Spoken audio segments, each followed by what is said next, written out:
kuogelea, kuna sengine hatari inaweza tokea, pia wao itakuwa imewasaidia. Bwana Spika, sitaki kuchukua muda mwingi zaidi, lakini nashukuru sana. Hata nimeshikwa na shaki. Najua kwangu hili ni jambo kubwa sana. Watu wangu nao watajihisi kwamba ni Wakenya, Coast wote kwa jumla watajihisi kama ni Wakenya, na wao hawatengwi kwa sheria. Manake sheria mwanzo ilikuwa imeangalia tu watu kwa ardhi, watu wa maji, sisi ambao tunaringizwa na maji ilikuwa hatuonekani. Nashukuru bunge hili sasa imefanya kwamba watu wanakaa kwa visiwa vya bahari au wanakaa kwa mazingira ya maji, na wao wamewekwa kwa rada ya serikali. Manake mara nyingi walikuwa wameona wametengwa. Hii itafanya tuweze kuhifadhi zaidi wanyama wetu wa pori. Asante Bwana Spika. Sije nikalia, asante. Mheshimiwa Owen Baya. Asante sana Bwana Spika, na hakiki mswada huu na afiki mswada huu kwamba usomwe kwa mara ya 3, na pia niseme kwamba kama vile wabunge wenzangu wanavyosema na vile Mheshimiwa Roida amesema, huu ni mswada mzuri sana, mswada ambao utasaidia watu wa pwani. Kilifi ni kati ya zile kaunti ambazo ziko na ufuo wa bahari mrefu sana, na bahari iko pale na watu kazi yao wengi ni maneno ya ubaharia, na mswada huu umekuja kwa wakati wake, kwamba ni wakati sasa watu ambao kwa muda mrefu walikuwa wamesahaulika katika maneno ya kufidiwa katika zile ajali zinafanyika ndani ya bahari, sasa pia wamepata nafasi.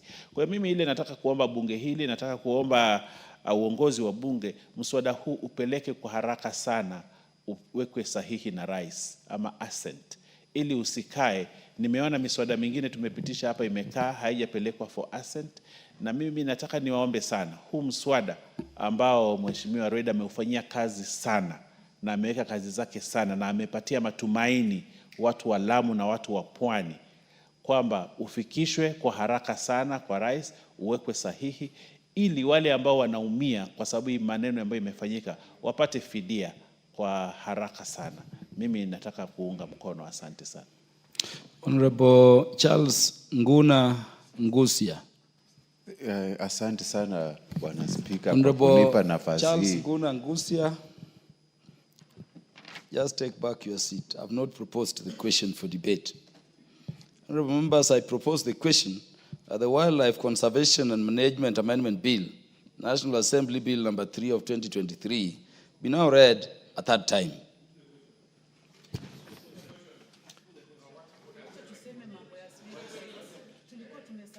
Yeah, so now you can contribute, Honorable Charles Nguna Ngusia.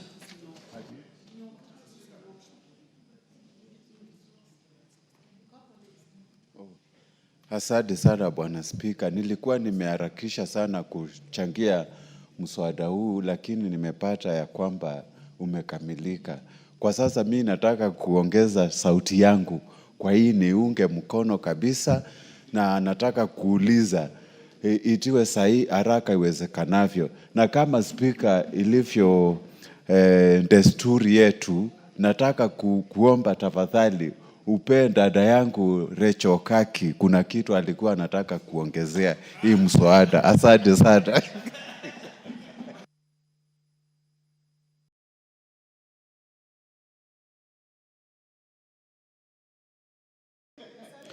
Honorable Charles Nguna Ngusia, I have not seen any request from Honorable Rachel Nyamai to either contribute or to inform you. Honorable Rachel Nyamai, you wanted to contribute? Yes, Honorable Speaker. Because I want to put the question. Yes, I would like to thank you very much for your indulgence.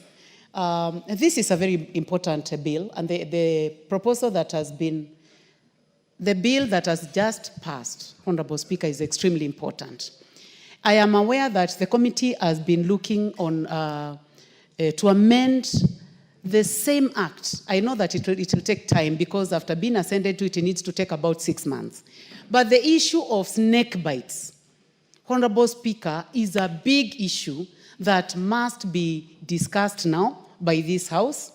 We have snake bites all over the country, starting with Baringo, Marsabit, Mandera, Kitui has the most poisonous snakes, Honorable Speaker.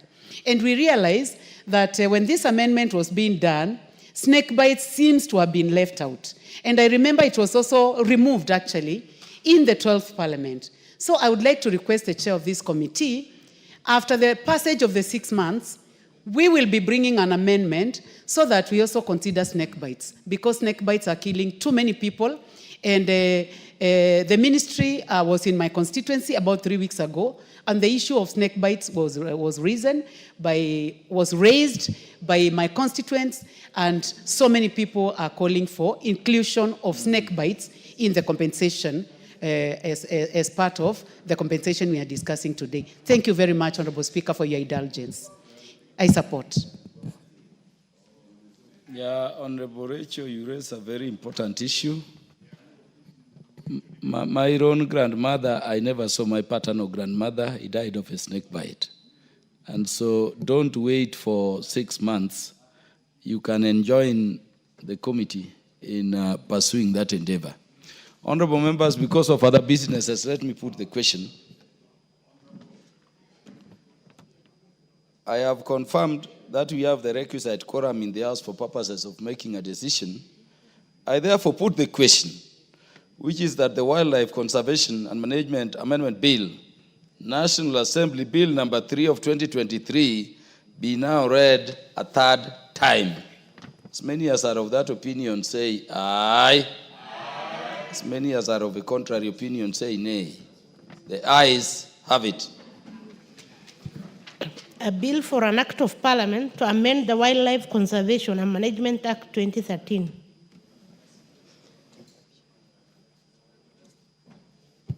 Next order.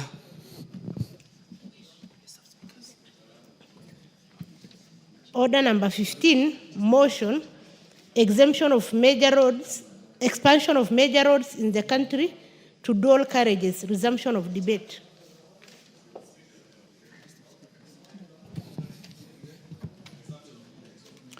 Is that for resumption of debate?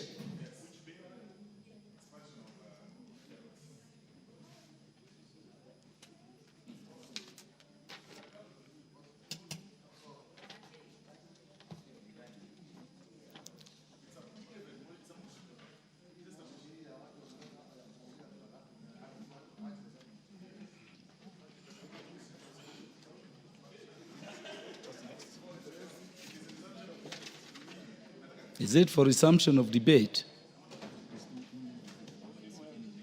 But it had been moved and seconded. Honorable Soro.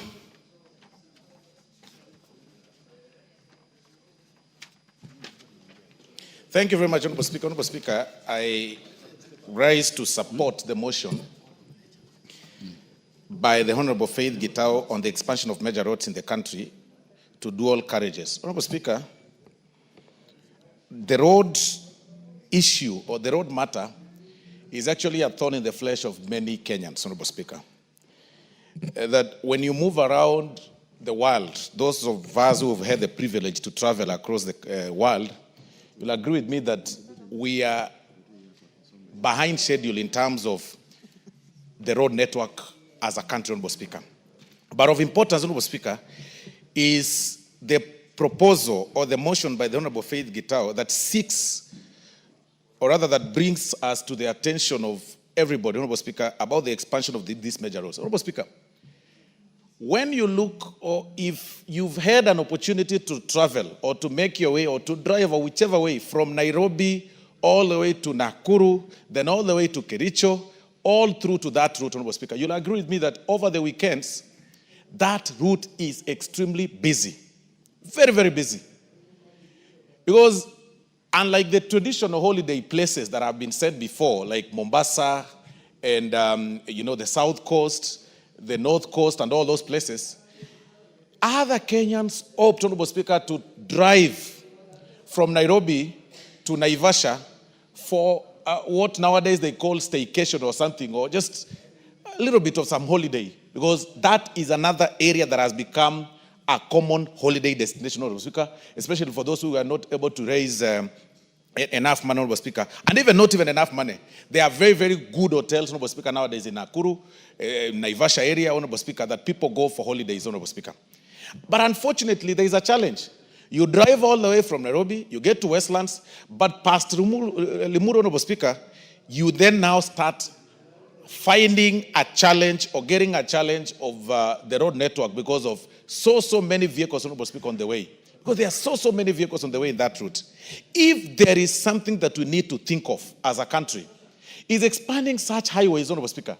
The roads that go all the way to Malava, the roads that pass through, you go, Honorable Speaker, from Sotik to Kaplong. It's like a road, Honorable Speaker, that was made when the population was hardly, 2 million people in this country or 3 million people in this country. It is really not a road that people should be talking about. And I see Honorable Osero looking at me because that is his home. And he knows very well that there is a challenge between Sotik, Keroka, Kisii, and going all the way, Honorable Speaker, to Sirare. It's really, really a big challenge, Honorable Speaker. And there are so many vehicles on the road. Those roads, the implementers, or rather the people who came up with that structure of such roads, Honorable Speaker, did not envision a time when we will be densely populated as we are, and with so many people on the road. And that is why this motion is coming in timely. Look at Mombasa, Honorable Speaker. Not everybody is able to afford a flight to Mombasa. That immediately you get to Makutano, at the junction of Machakos towards Mombasa, Honorable Speaker, the road becomes slimmer, and slimmer. And because it was actually made, it was constructed over 30 or 40 years ago, or even 50 years ago, and not really well maintained. Sometimes, of course, there are potholes on the road. Some irregular bumps have been erected by people because of the accidents that are occur, Honorable Speaker.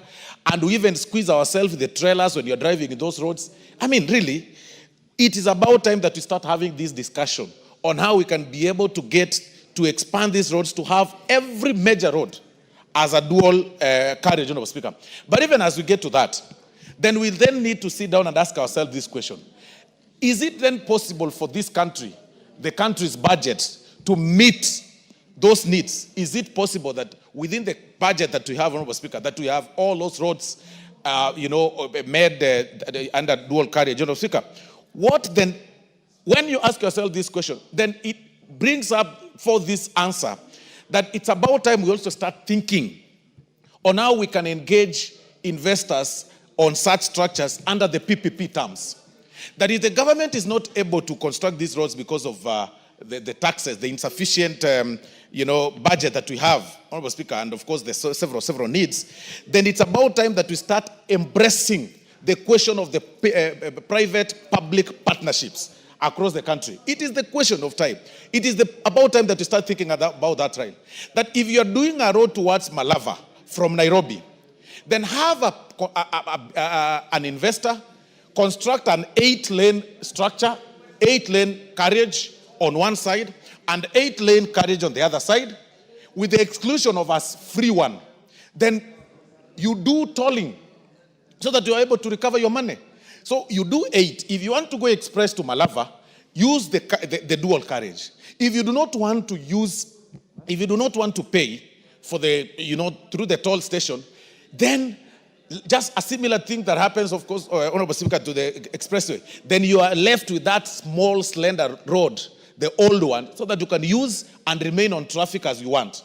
So it's about time that we start telling Kenyans and embracing, even as leaders, the question of the PPP. Because it is not tenable through our budget. If we will be waiting for us, for the exchequer to fund the road, to make the road that way, like Thika Superhighway, so that we can have those dual carriages all through the country, it will not be possible. We want to urge Kenyans to start embracing the private-public partnerships.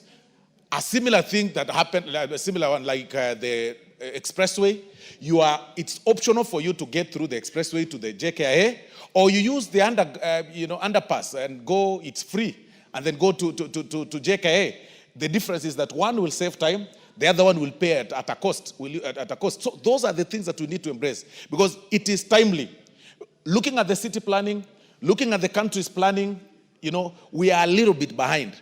I was engaging one of the colleagues, Honorable Speaker, when we visited Zambia the other day. You will notice, Honorable Speaker, that in Lusaka, even the city planning itself has envisioned a time where the country will have a population of 50 million or 60 million, because currently Zambia, although it's double in our size, Honorable Speaker, in terms of the landmass, their population is barely 20 million people. But looking at the city planning, the spaces they've left for those who cycle, the spaces they've left for those people who like walking along the road is very safe. But look at our country, Honorable Speaker.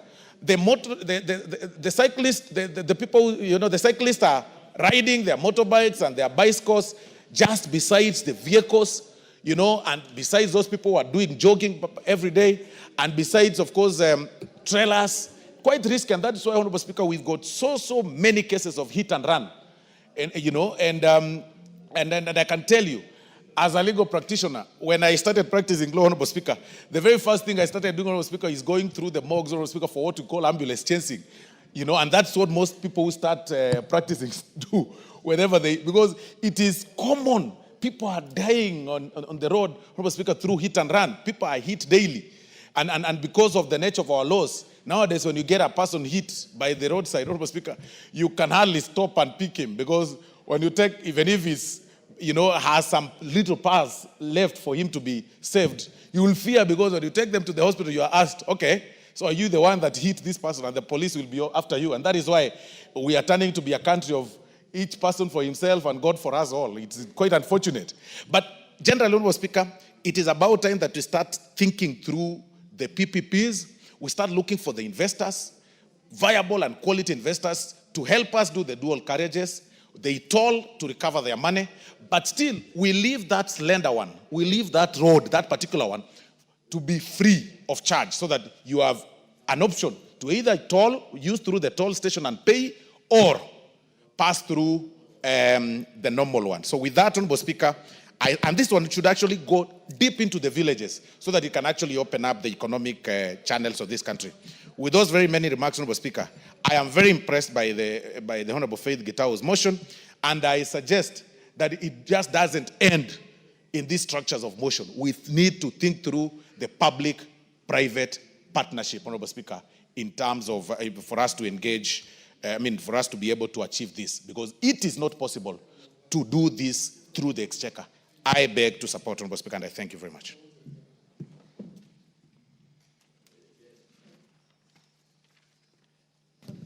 Before we proceed, honorable members, I would like to welcome students seated in the public gallery this morning, students from Kivuthine Secondary School, Kibwezi East Constituency, Makueni County. Let us welcome them to the National Assembly. You are welcome to continue observing the proceedings of the House.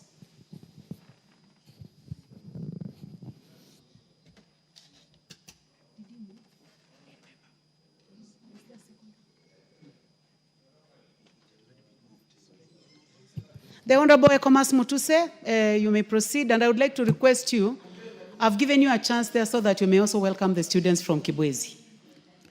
Thank you, Madam Speaker. In welcoming the students from Kivuthine Primary School in Kibwezi East, which is my neighboring constituency, just to urge them and their teachers to, you are welcome to the House of Parliament. This is where decisions in terms of laws, decisions in terms of budgeting, and oversight of expenditures of the national government are taken. This is a house of record, it's a house of order. You are among the privileged few who have had the opportunity to come here, and therefore I congratulate you with your teachers for making to the House of Parliament, and we wish you all the best in your academic journeys, so that in future all of you may grow up to be professionals who this country will look up to in terms of transforming us, and some of you may also become leaders and lead your people at your time. Having said that, Madam Speaker, and I say that on behalf of the Honorable Jess Kambalu, because that is our constituency.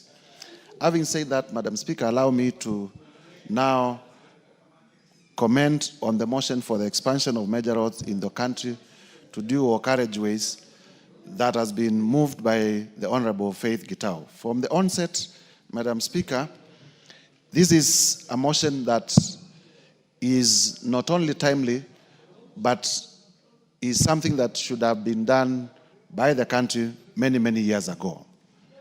Madam Speaker, you are now aware that the World Bank has classified Kenya as the 6th largest economy in Africa. We have now overtaken Ethiopia and Angola, and we are now the 6th largest economy in Africa by virtue of the size of our GDP. That means that our infrastructure needs to reflect the size of our economy. And that infrastructure to reflect the size of our economy, our road systems need to be modernized, our railway systems as well need to be modernized, and so that we reflect a country that is the 6th largest economy in Africa in the 21st century. If you compare our infrastructure with that of South Africa, driving from Cape Town to Pretoria, you realize it's the dual carriage. It's a long distance. Same way from many, many cities in our continent that are smaller economies than us. And therefore, we want to congratulate the Honorable Faith Gitau for reminding us in this House and those in the executive that the time has come for our roads to be dual carriageways. Madam Speaker, I represent a constituency that is on the Nairobi-Mombasa Highway, Kibwezi West constituency. From Kibwezi town through Makindu to Emali is a distance of about 70 kilometers on the Nairobi-Mombasa Highway. And there are many, many accidents. It is the same in Kibwezi East, it is the same in Kilome constituency. There are many, many accidents that are happening because the road is a single carriageway. And we have been expecting, especially with the promise that the Americans want to do an expressway from Nairobi to Mombasa, the one that they have nicknamed Usahihi, that we may have this project come to pass so that we may reduce the number of accidents, because one life lost through a road accident is too many lives for us. We have also heard about plans to do the road from Chumvi through Konza Technopolis all the way to Emali under the funding of the Korea government.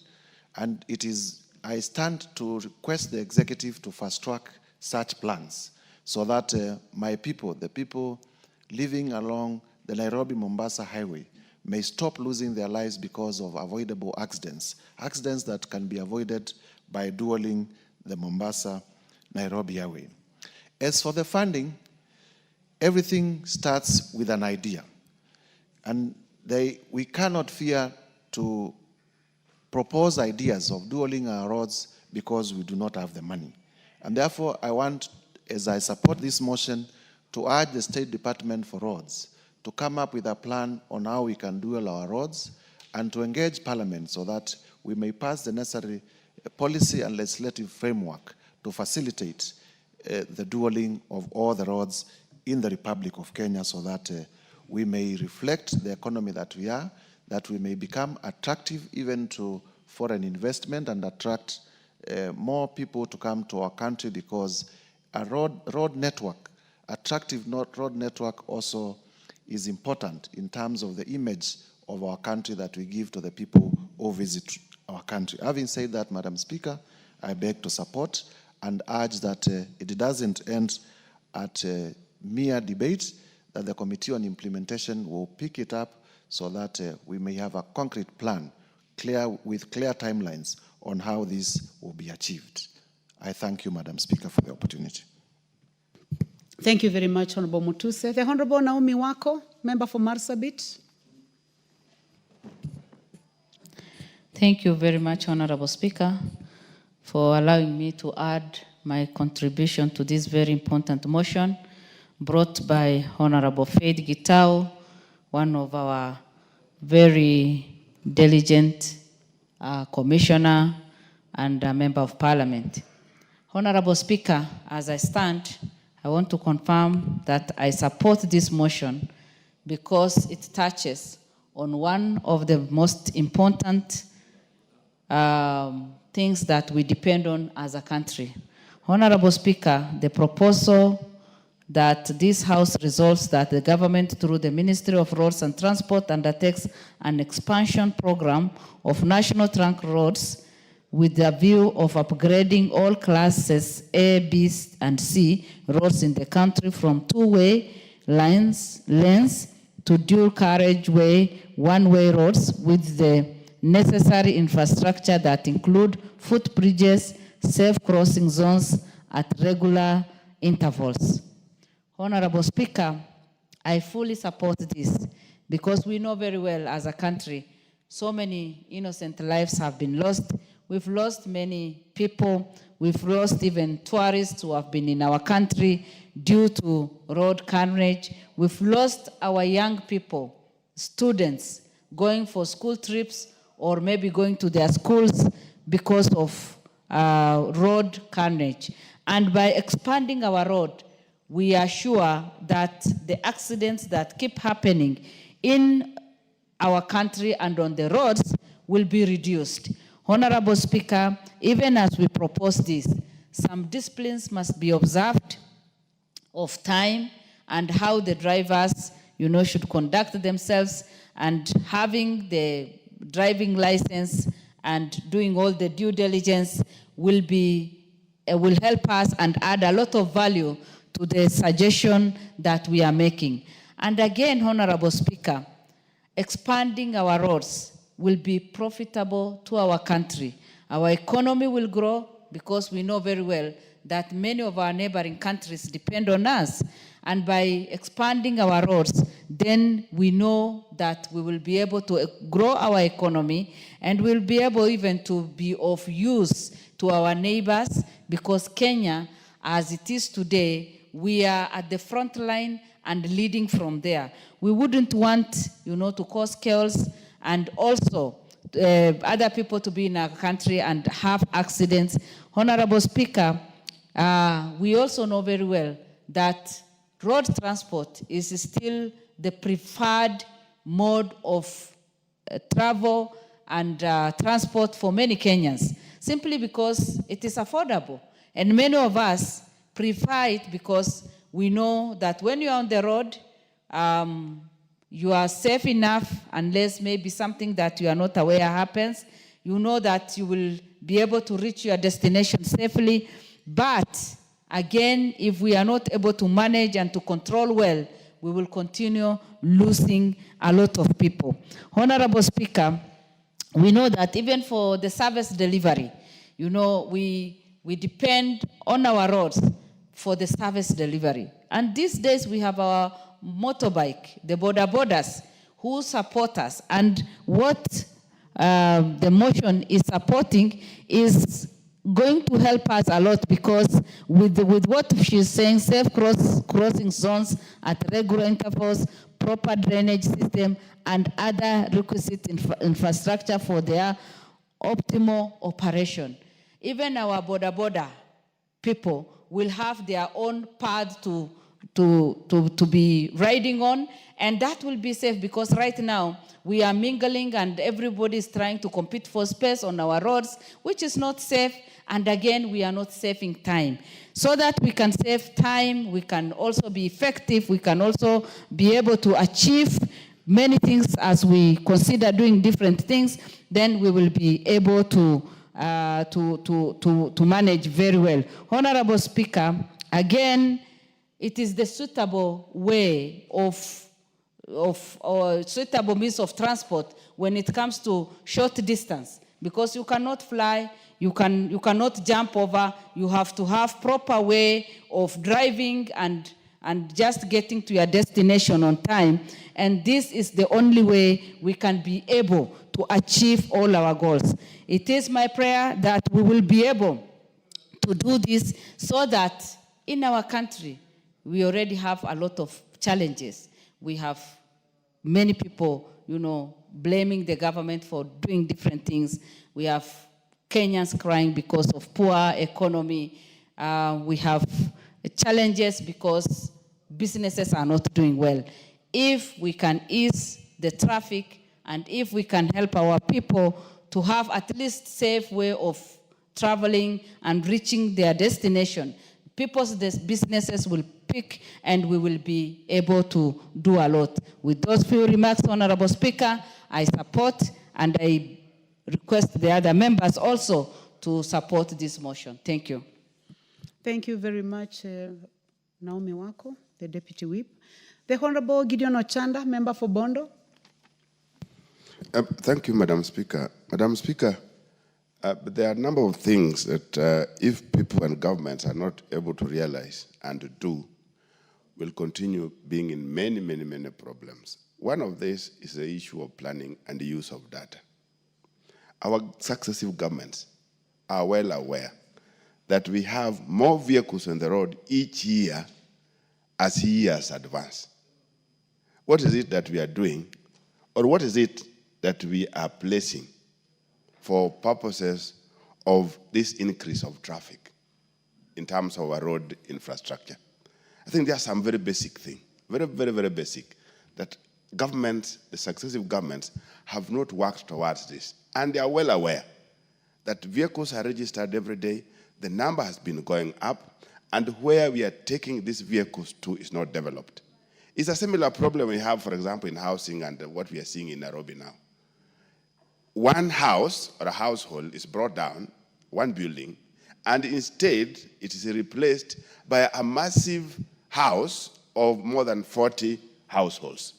While you are doing this, you have not planned for sewer, you have not planned for transport, you have not planned for all these many other things. And this is exactly where the messes are coming in. And we also have data in terms of the amount of messes that we have on our roads. We also have the amount of messes that we have even in terms of the other infrastructure because of planning.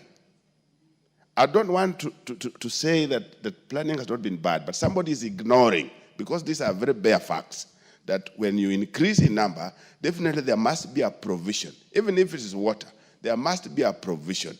Nairobi doesn't have the same people it had 20 years ago. There must be a provision. There must be some forward looking in terms of how some of these things are supposed to be met.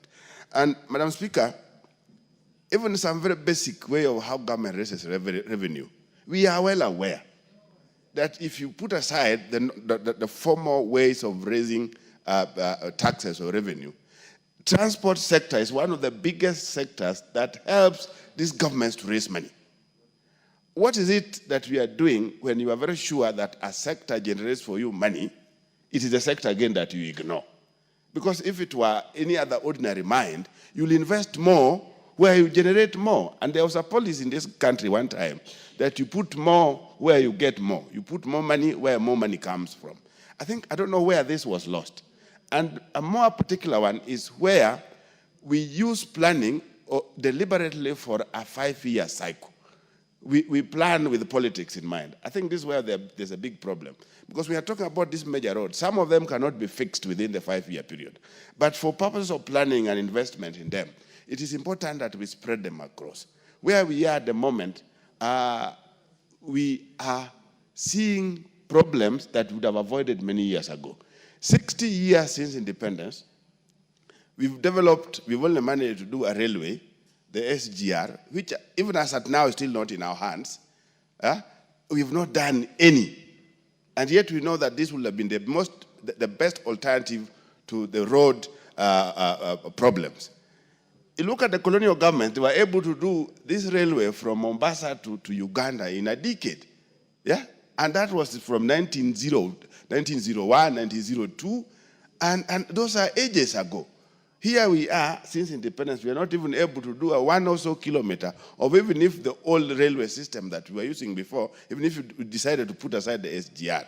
I know there are those attempts that are there in place, but many of them are still focusing on doing these things within 5-year period. It can't work.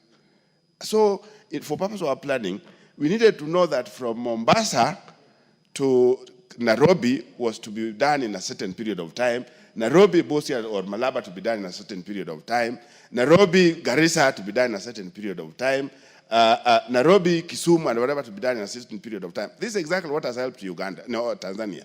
Tanzania has some of the very major bridges across their bigger rivers. But they have been doing those major bridges within, there are now 5, within every term of each parliament, each presidency, each government. They've been doing very major projects in terms of road network and bridges. They have bigger bridges than those we have. If you put aside Nyali, the other bridges are really big because of the big rivers. And this has been happening because it is not tied to electoral period of time. So, Madam Speaker, these are some of the things that really needs to be looked at, so that when we are planning, we plan and we make use of our data. The next one is the issue of quality, Madam Speaker. You do a road, is a highway, and you are doing it like you are doing a village road. I'm bringing this in place, like in my place.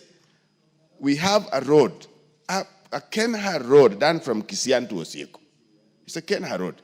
But if you look at this road, it's a road that cannot withhold the kind of time and the kind of traffic that we have on it, because it was poorly done. More so between Bondo and Osieko is worse. And the maintenance arrangement cannot work. Every single time there's some contractor in place. As at now, the road surface is like it was a small village road. So the quality of works that go into highways also must be looked at, so that we don't go into one road 1 year after the other, you are on one road. 1 year after the other, you are on one road. We fix major roads, we fix them right, we fix them to last for purpose of quality, and then we move on. But if we are doing one road poorly done, and every single day you have to work on issues of maintenance, like this road I'm talking about, there's some contractors in one place or the other every single day, and it doesn't work. Right now it's in horrible condition, and you really wonder why was that money used in doing this road. If it would have been used in a village road rather than a highway. So, Madam Speaker, there are these issues that must be looked at: the issue of planning, the issue of where revenue is raised from, the issue of quality, and the issue of really looking at the alternative. Alternative to roads can only be railways, nothing else. Thank you, Madam Speaker. Thank you very much, Dr. Ochanda. The Honorable Jackson Lekumontare, member for Samburu East. Thank you, Madam Speaker, for this chance to contribute to this motion, Madam Speaker. Madam Speaker, this motion is very good for discussion. And I think, Madam Speaker, these roads, some of these roads, Madam Speaker, they are just there now to waste time. Because, Madam Speaker, if you look at some of our roads, you can be in a road for a very long time. And I think, Madam Speaker, just as other members have said, it is time for expansion. And I think this is a very good discussion, Madam Speaker. And as we discuss, it's very important, Madam Speaker, to be known that some parts of this country, there are no roads, even that single line. And we are discussing about expanding the roads. But other parts of this country, Madam Speaker, like where I represent, Samburu East, there are no roads, Madam Speaker. And I think equity is very important to every part of this country. You find that, Madam Speaker, the road may be serving a population, it is not there. Even getting some services become a problem.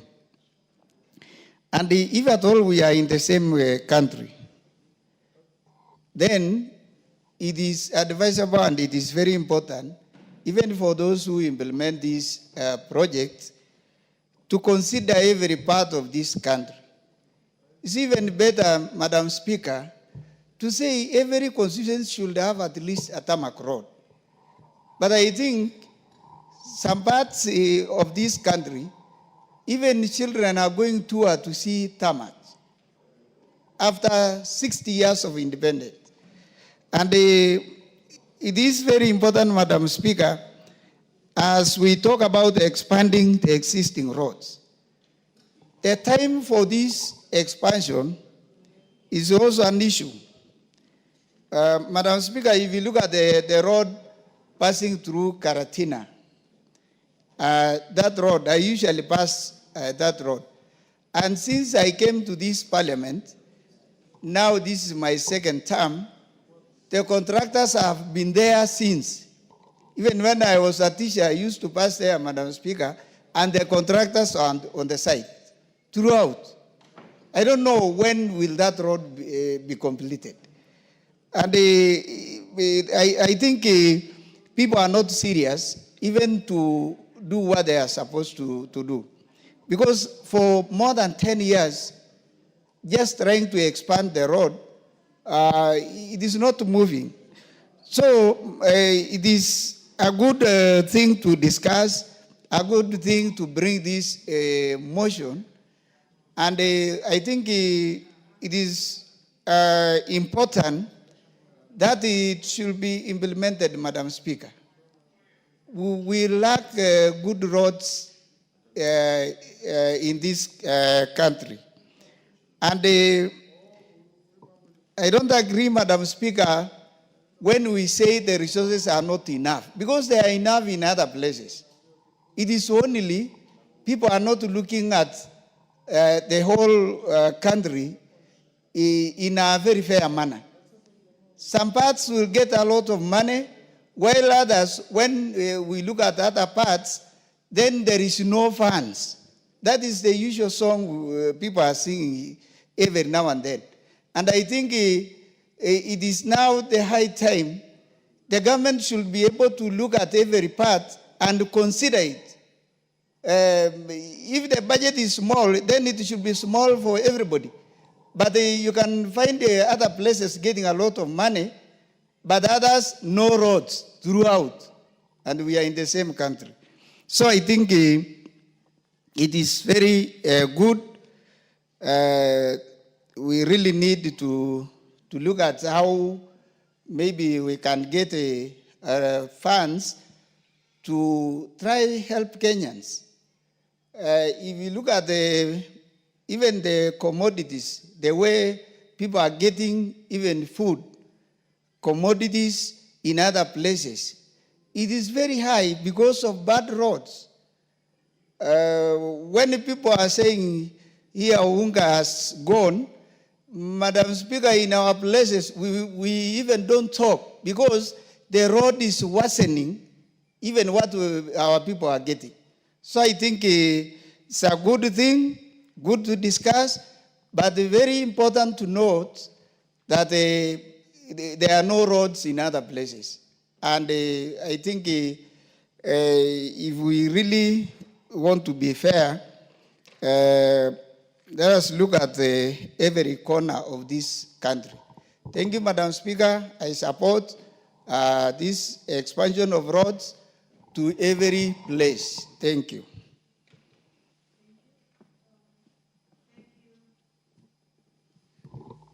Thank you, Member for Samburu East. The Honorable Wilberforce Oundo, Member for Funyula. Thank you, Honorable Speaker. And Honorable Professor, you have only 4 minutes. The time for this motion is coming to an Okay, thank end. you, Honorable Speaker. Let me also join my colleagues in supporting the motion by Honorable Faith Gitau on expansion of major roads in the country to dual carriageways. Honorable Speaker, transportation is the key to industrialization, is the key to improving the economy, and its importance cannot be gainsaid. Honorable Speaker, many of our so-called trunk roads, the international roads connect various regions and towns in this country, cannot really be constituted or be considered to be true roads in the true sense in what we see in the other countries. Honorable Speaker, it's such a shame that the road from Kisumu all the way to the border at Busia is literally a track. It cannot be called a road. Yet we pride ourselves that's the road to Great Lake region, to the entire all parts of the East and Central Africa. Honorable Speaker, the same applies to large chunks of the road between Eldoret and Malaba. It's therefore important that, as Honorable Faith has stated, that this country, the planners, all those who are involved, should move with speed and through other means, find ways and means of ensuring that these roads are dual. Honorable Speaker, if you travel many parts of this world, even small countries in Africa, all their major trunk roads are truly dual roads so that they move traffic, move goods fairly fast to where they are supposed to be. But Honorable Speaker, as we concentrate on the roads, allow me also to join Dr. Chanda. In many other parts of the country, actual road supplements transport. We have an untapped opportunity for purposes of railway. We could have moved much more goods, much more passengers, faster, safer, if we had continuously invested in the railway network. The last railway to be built was during the colonial time. The next has been during President Uhuru's time. Surely, honestly speaking, if we could find a way, I had an opportunity to travel in South Korea, a distance of almost 1,000 kilometers with a speed train. You cover much less period of time, and you move much more many people compared to road transport. But unfortunately, for Madam Faith, this is just a mere motion. Implementing or putting into practice motions in this country, if we have such a bad history, we might just end up being a chat show here without much impact or effort. With those few remarks, so that I save time, I support. Thank you very much, honorable members. The balance of time, 48 minutes, has expired. So this motion, I'm sorry, it comes to an end. I know a few of you had wanted to speak, like the Honorable Dr. Mutunga, the Honorable Dick Maungu, and those two. Sorry, you cannot. I would like now to call upon the mover to reply. Is the mover in the house? I understand that the mover is in another meeting, the Commissioner Faith Kitau. So that will be scheduled at another time by the House Business Committee. Next order. Order number 16, motion, implementation of the universal health coverage and of a policy on mandatory use of public health care facilities by public officers. Motion by the Honorable Sabina Chege, nominated member. I would like this to be scheduled at another time. Next order. Order number 17, motion, formulation of a regulatory framework on artificial intelligence in the country. This motion is by the Honorable Marianne Kitani, MP. Yes, we try to trace the Honorable Marianne because I've just seen her around. Honorable members, I would like to welcome students seated in the Speakers Gallery this morning. Students from El Kejuado High School, Kajiado constituency in Kajiado County. You are welcome to the National Assembly to continue observing proceedings of the House. Honorable members, let's welcome them in our usual way. Thank you. Honorable members, in the absence of the Honorable Marianne Kitani, I order that this motion be scheduled at another time by the House Business Committee. Next order. Order number 18, motion, formulation of land use policy on zoning of land for agriculture and belt development. Honorable members, this motion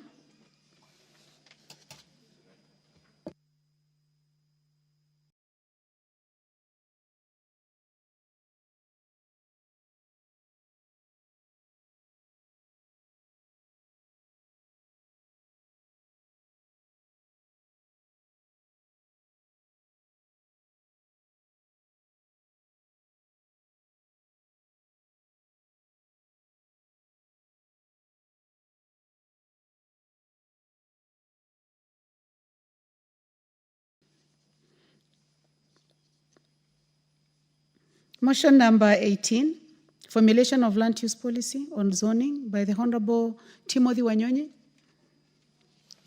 MP Westlands. That one is also deferred.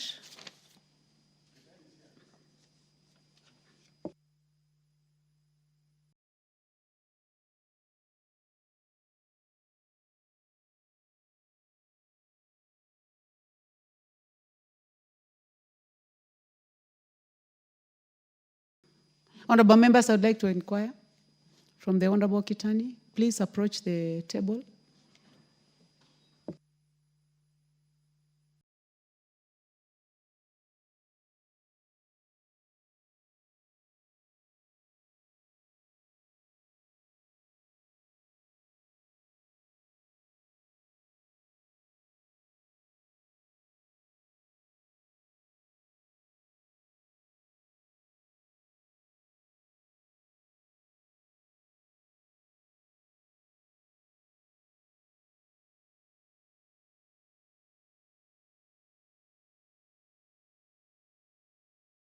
Request the Honorable Sabina Chege, please approach the table.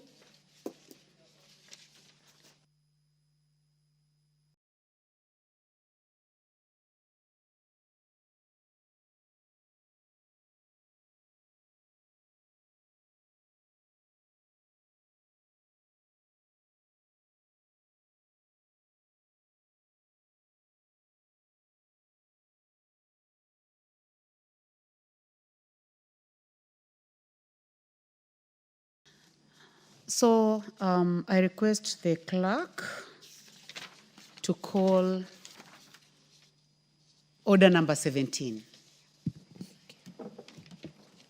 Order number 17, motion, formulation of a regulatory framework on artificial intelligence in the country.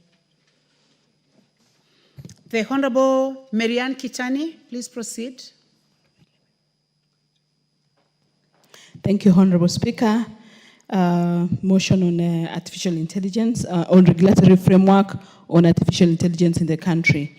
That aware that the world is rapidly embracing artificial intelligence, or AI, which is the use of a digital computer or computer-controlled robots to perform tasks commonly associated with the intelligent beings, and acknowledging that the 2022 Government Artificial Intelligence Readiness Index report ranked Kenya the 5th in Africa and 90th globally in readiness to adopt artificial intelligence, further acknowledging that the Oxford Insight Survey 2022 pegged Kenya's readiness to adopt AI at 40.3%, and appreciating that AI, or artificial intelligence, has brought forth positive benefits that have increased efficiency in different sectors such as healthcare, manufacturing, and robotics, and concerned that the exponential rate at which the artificial intelligence is being embraced in the society without proper regulatory mechanisms has caused various negative consequences, such as rising cases of disinformation and fake news, and noting that there is need to protect Kenyans from potential AI-instigated harms, such as privacy breaches, AI-powered fake technology algorithms, algorithmic discrimination, autonomous weapons, job displacement and economic inequality, social manipulation and misinformation, financial market manipulation, and privacy invasion. Now, therefore, this House urges the government, through the Ministry of Information, Communication and Digital Economy, to 1, formulate a regulatory framework and ethical guidelines for implementation of artificial intelligence, or AI, in the country to control its potential use, and 2, develop and execute public awareness programs on artificial intelligence to raise understanding of artificial intelligence, fostering transparency and promoting responsible use of AI for the benefit of all. Thank you, Honorable Speaker. She should have.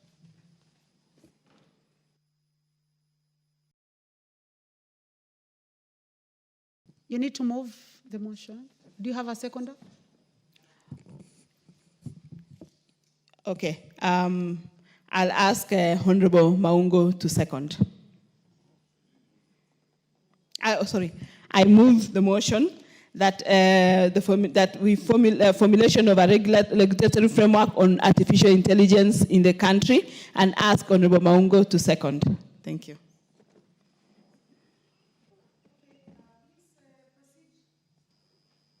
Proceed to second the motion.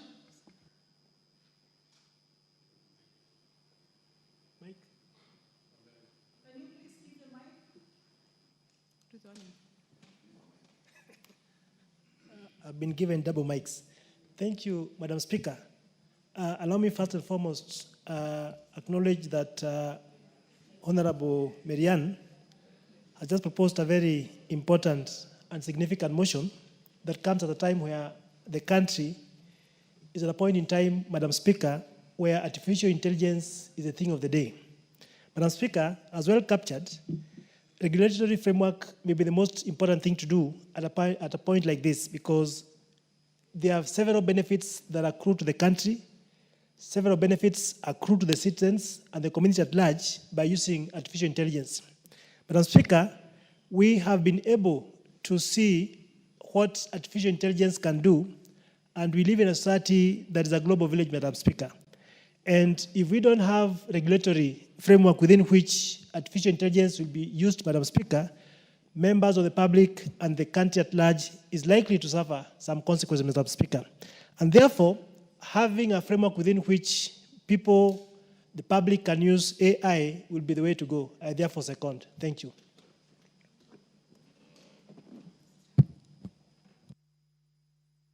Thank you. Thank you very much, Member for Luanda. Honorable members, I now propose a question. That aware that the world is rapidly embracing artificial intelligence, which is the use of digital computer or computer-controlled robots to perform tasks commonly associated with intelligent beings. Acknowledging that in 2022, Government Artificial Intelligence Readiness Index report ranked Kenya 5th in Africa and 90th globally in readiness to adopt artificial intelligence. Further acknowledging that Oxford Insights Survey 2022 pegged Kenya's readiness to adopt AI at 40.3%, appreciating that AI has brought forth positive benefits that have increased efficiency in different sectors such as healthcare, manufacturing, and robotics, concerned that exponential rate at which artificial intelligence is being embraced in the society without proper regulation mechanisms has caused various negative consequences, such as rising cases of disinformation and fake news, noting that there is need to protect Kenyans from the potential AI-instigated harm, such as privacy breaches, AI-powered fake technology algorithms, algorithmic discrimination, autonomous weapons, job displacement and economic inequality, social manipulation and misinformation, financial market manipulation, and privacy invasion. Now, therefore, this House urges the government, through the Ministry of Information, Communication and Digital Economy to, 1, formulate a regulation framework and ethical guidelines for implementation of artificial intelligence in the country to control its potential misuse, and 2, develop and execute a public awareness program of artificial intelligence to raise understanding of AI, foster transparency, and promote responsible use of AI for the benefit of all.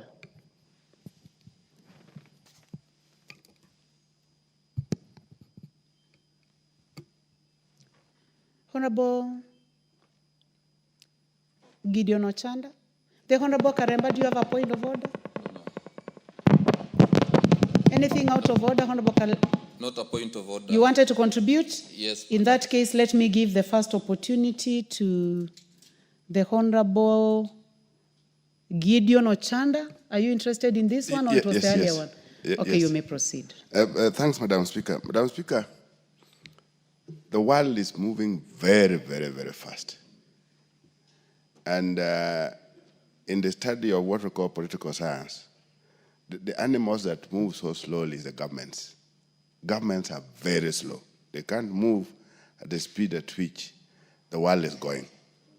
And the world is going that route because of it's being driven by individuals and minds that are towards making things easy or easier to be done, easier to be delivered, easier to be understood, and effortlessly making things work. Madam Speaker, if one were to look at this country in the last 20 years only, you looked at how we have moved from the issue of even the telephone alone, when we had these fixed cubes of telephone. the last 20 years, if you were to do an international call, you had to book, you come to Ex-Telecom here in Nairobi, for you to be booked for a number of weeks before you are connected to US. And these things are not long ago. They are very recent. And we've seen them come and pass. And now, one of the greatest problems that states are to have is the issue of insecurity related to where technology is taking us to. The police, the intelligence, the governments, wherever they are at risk because individuals are ahead of them. Citizens are ahead of them. And that's why there's this outcry, because you are trying to adjust, you are trying to adapt with a speed that you are not able to cope. That's why one day you hear about a person running a completely different parallel press.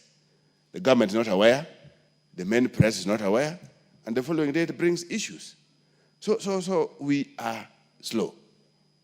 Governments are slow. Governments, when it comes to what we call the inertia, they take too long to turn. And by the time they turn, they'll find when individuals are far, far much ahead of them. And that's where we are with technology. So, Madam Speaker, what I'm trying to say is that if our governments are not able, in fact, some of this needs to be clear-cut departments with smart people. Some of these guys that we are chasing outside there needs to be in government. These guys who are running away with the computers and are able to do certain things that are beyond us, that are surprising us, needs to be collected. They need to be somewhere where they need to be working for this government. Otherwise, when we leave them outside there, unregulated, because you can't say something is illegal if it is not in law. Yeah? If it is not in law, it is not illegal.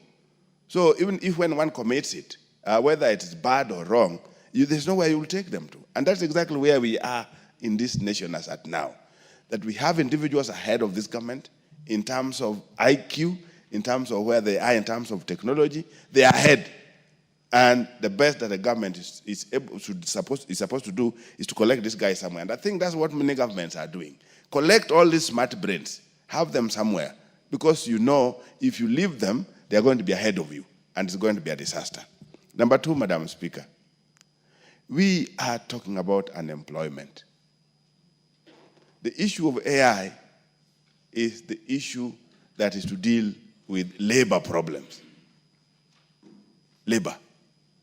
So what is going to happen? I want to give a small example that I've been to a school, a big high school, where there are 8 streams of classes.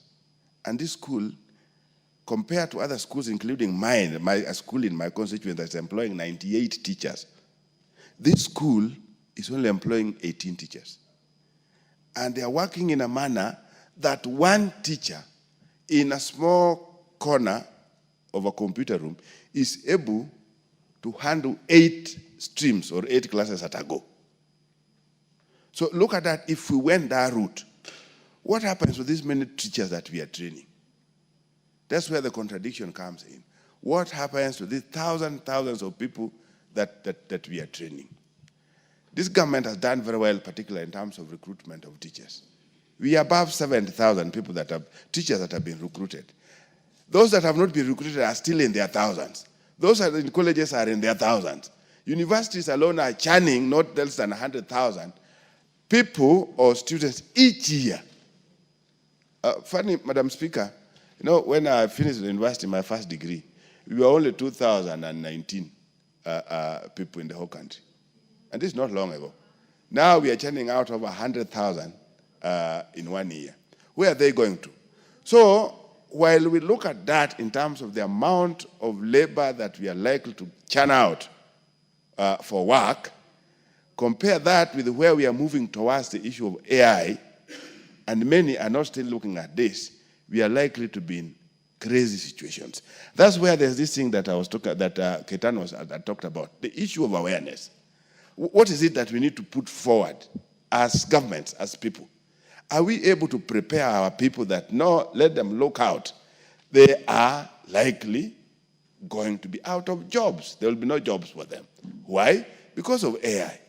AI, why? Because we can't avoid it, is where the world is going to. So we'll be remaining with the bulk of our guys the bulk of our labor stranded here. And when they're stranded, that's again another problem. So the balancing. You know, our people resisted tea picking machines. I don't know how many are able to remember that. All of a sudden, those machines are picked up and they are working. So what has happened to the people who are doing it, who are picking tea? They are no longer complaining, but it is beneficial to those that invest in the sector. You must reduce the cost. The cost of labor is one of those costs in production that is so high, particularly in most of the countries, and even including ours. The people who also go to work don't go with the attitude that they are working for purposes of making sure that everybody benefits. They go to work in the name of getting money. They don't care what they are doing. It's just a matter of the end month is there, they earn, and they go.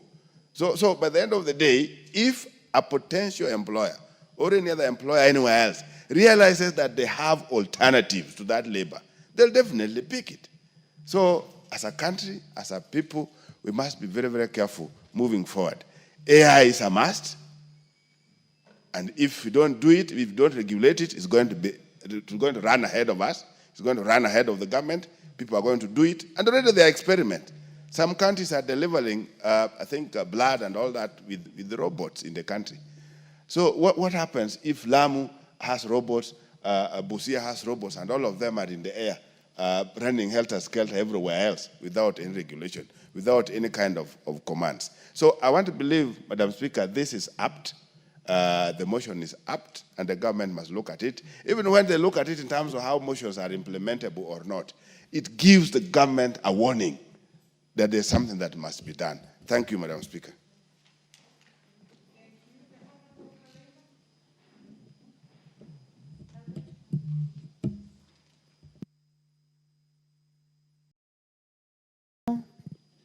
Muchangi.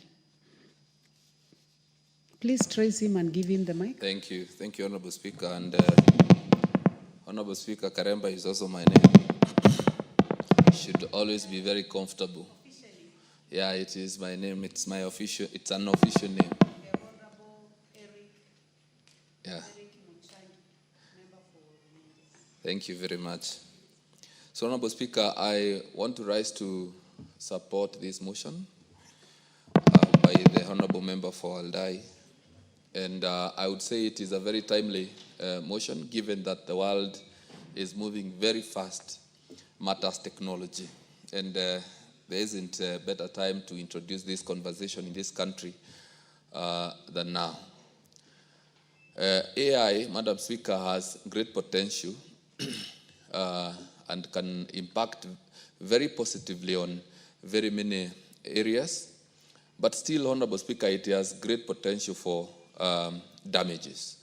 And Honorable Speaker, when it comes to distorting information, AI has enormous potential in doing so. And it should be in our interest to regulate this space, the artificial intelligence space, so that we ensure that information is not distorted, because this country in the past and even in the most recent past has been a victim of distortion of information, which has potential to bring about conflict. So I imagine that this government, our government rather, must move fast and regulate the artificial intelligence space, owing to the fact that artificial intelligence nowadays is even being used in the space of healthcare. It's also being used in the space of manufacturing. It is also being used in the space of education. So how can we, in a world that is moving very fast, be reluctant in regulating this space? So before all Kenyans embrace artificial intelligence, because I believe many Kenyans have already embraced artificial intelligence. So before all countries embrace it, we need to be among the very first countries in Africa to regulate this space, so that we can provide a platform and a space that is regulated for the generations to come. So, Honorable Speaker, I support this motion. Thank you. The Honorable Stephen Mugaka, member for West Mogirango.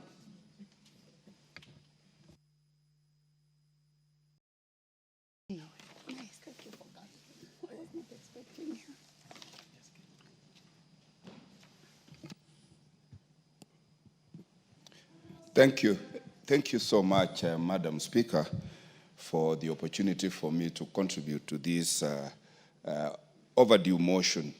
And I want to thank the Honorable Marian Kitani for this focus, forethought, and for waking up the country to the reality of life now and going forward.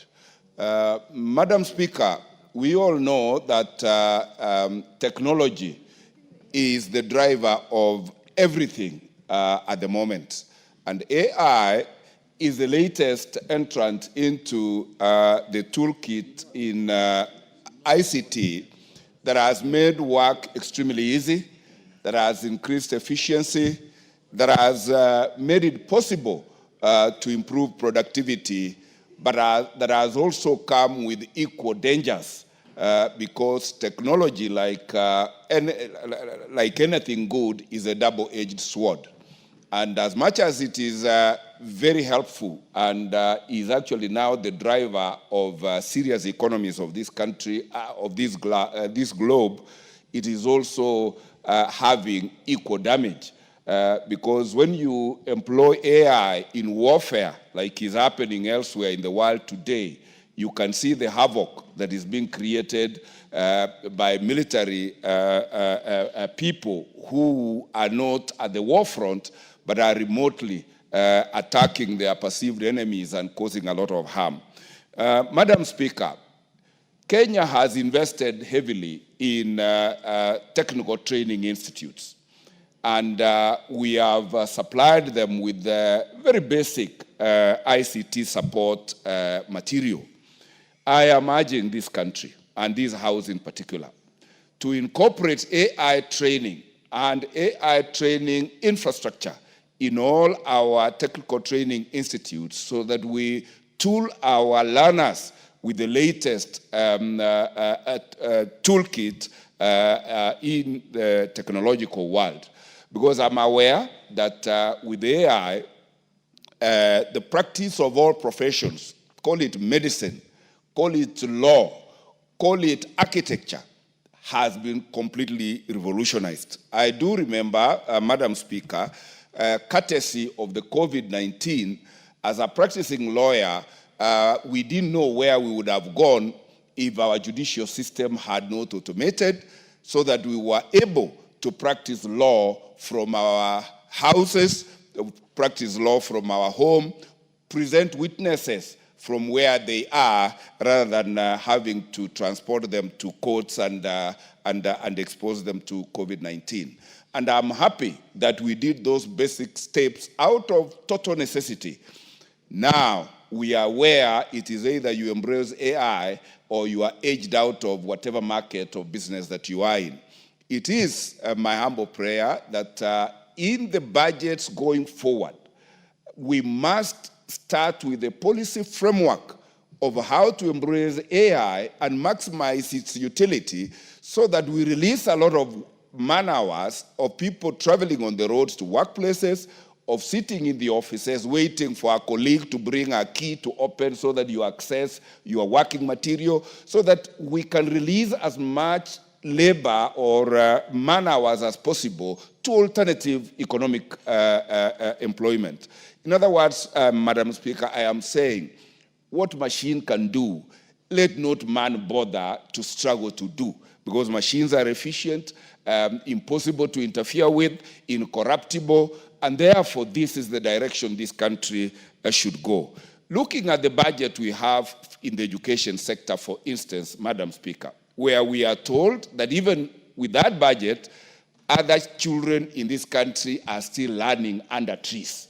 We need so much infrastructure, investment in physical infrastructure, that is mortar, and I think going forward, and this is the direction, we do not need to have our children in boarding schools. We do not have to have our children in schools.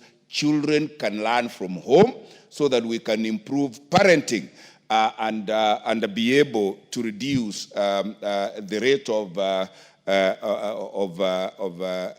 inclination into criminal conduct of our young persons because of lack of parental care and guidance wherever they are.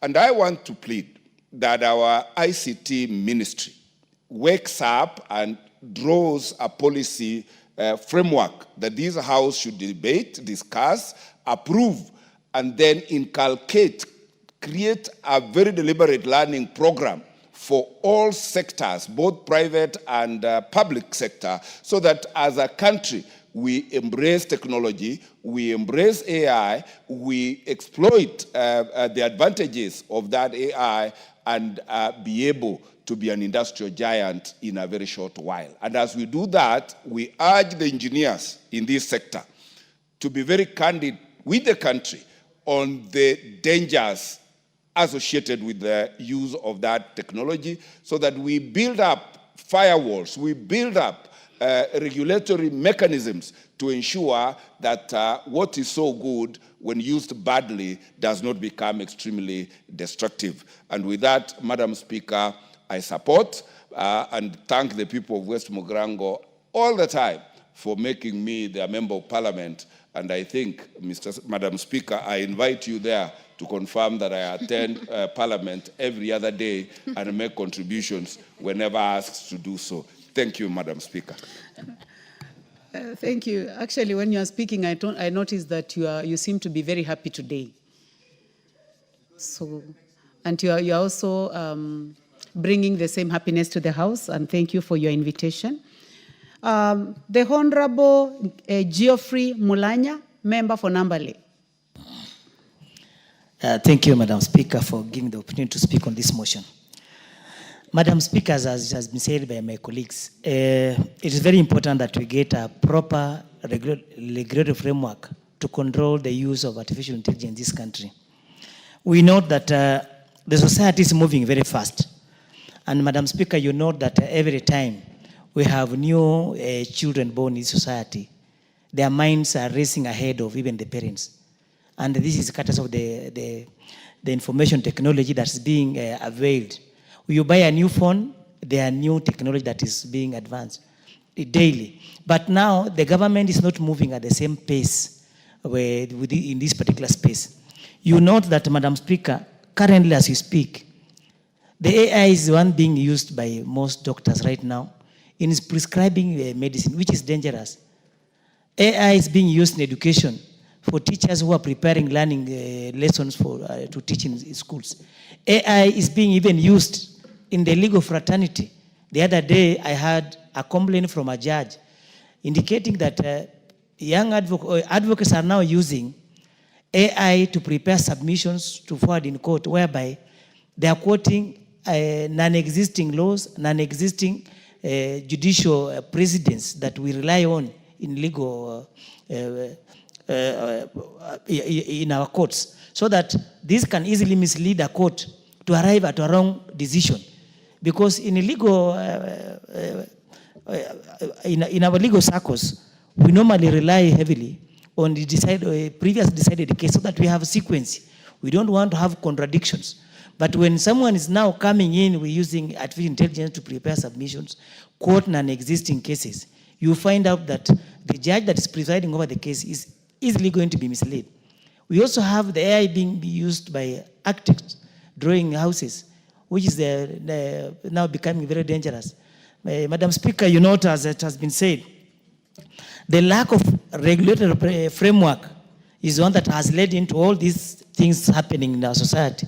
It's therefore very important that we formulate regulatory framework and ethical guidelines for implementation of the artificial intelligence in the country to control the potential misuse. We have had cases of fake news appearing on social media because we have young intelligence people coming up with the newspaper headlines with screaming news that are fake. But all this information is distorting society that is a potential risk to a conflict. So, Madam Speaker, I support the motion and say that it is extremely timely. Support Honorable Marianne Keitany and thank her for bringing up this particular motion. Thank you, Madam Speaker.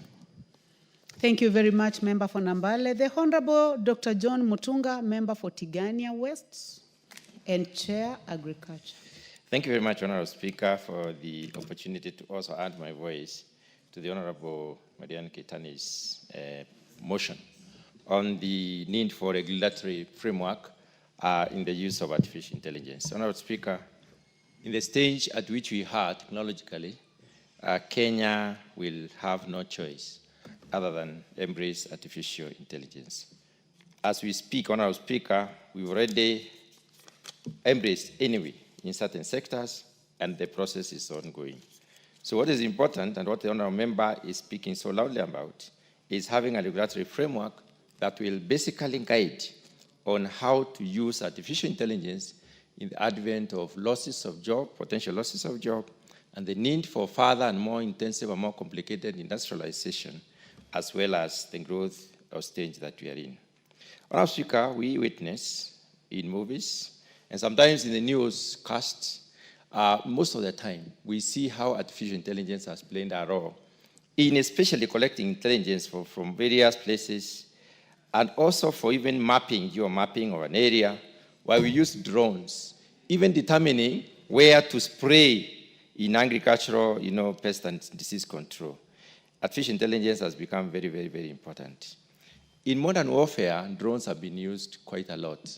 And I believe one of the advancements that we need today is that artificial intelligence which can enable us to identify the powers of the enemy, the placement and the distribution of the enemy, their world warfare, and the investments in various areas. We have also seen that in the service sector, artificial intelligence has become very, very important. And therefore, it is key that we embrace artificial intelligence as a country. Honorable Speaker, last 2 months, I think it was in April, I happened to participate in a convention on coffee marketing in Houston, in America. And we were amazed by the level at which certain countries have reached in terms of service of the coffee itself, where a robot takes an order from a human being, prepares the coffee, serves the coffee in specific amounts, and basically ensures that payment is done, and makes sure that the combinations are correct. So there is need for us to focus on how do we then embrace artificial intelligence, even as the knowledge permeates across the board. So it's a must that the country must embrace, but embraces in a systematic manner and in a manner that we are able to contain the user. Our Speaker, regulation is important. We need to discern which areas should we actually allow or control, what measures of control should we take when it comes to use of artificial intelligence. It is important for us to also focus on the areas that probably are dangerous to human beings so that we may promote artificial intelligence, especially when it comes to manufacturing. We know for sure that most of the manufacturing sector has embraced artificial intelligence, especially in other countries. And in this country also, we have investments in this particular area. So as we look at how do we invest in this area, what levels of control should we exercise, and how do we manage this? We need a policy. And this policy direction will help us as a country to manage this particular process. Kenya is noted as one of the countries in Africa that has advanced in this. In terms of ICT, Honorable Speaker, we are an advanced country. We are doing a lot. And investment in ICT is a purposed decision of the current government. There is a whole ministry that is looking at the possibilities within the digital divide, how we can exploit the opportunities therein, even to employ our children. Honorable Speaker, when we are looking at these possibilities, let us discern which section, which part of the investment structure should we use artificial intelligence. And Honorable Speaker, we are talking about digitization every year. Every time, every sector is getting through digitization. Even as we look at digitization, we may also know that it is not possible for us to control the learners. Research has to go on in various areas of ICT. We have to have our learners trying out options and possibilities. We know in the process of trying out options and possibilities, innovations in this country have been born, and they are borne fruits, and they have really created a lot of employment, especially the M-Pesa, for instance, innovation. There are very many other innovations that have come by. There may be innovations that will also replace the possible job losses. So we need to allow research to continue, but in containment, to the extent that we need to be able to know which area is being focused on and what are the possible findings that we are looking at. Madam Speaker, there's a lot of disinformation, especially in this country, and this disinformation is a lot more propagated through the media and through the social media. Social media has embraced sufficient use of ICT. And that being the case, how can we also use artificial intelligence to enhance verification of the information that goes out? Madam Speaker, as we move on, and even as we look at the court process where the burden of proof must be, must go on through to whatever extent, we are looking at a future where there are possibilities that people will say, using drones, we are able to collect this information. But we need to control this particular use of artificial intelligence to the extent that, because we know what we put in is what generates an output. And therefore, we need to be able to control how we use these options, as it were. There are several possibilities that are important for us. First of all, containment of the news and news content. It is very important for us to know what kind of artificial intelligence was used to collect what news, and whether there are possibilities before release of such news. If we do not contain this, then we are likely to be finding ourselves in cases where a proof has not been given and there has been sufficient circulation, which may mislead most of the Kenyans.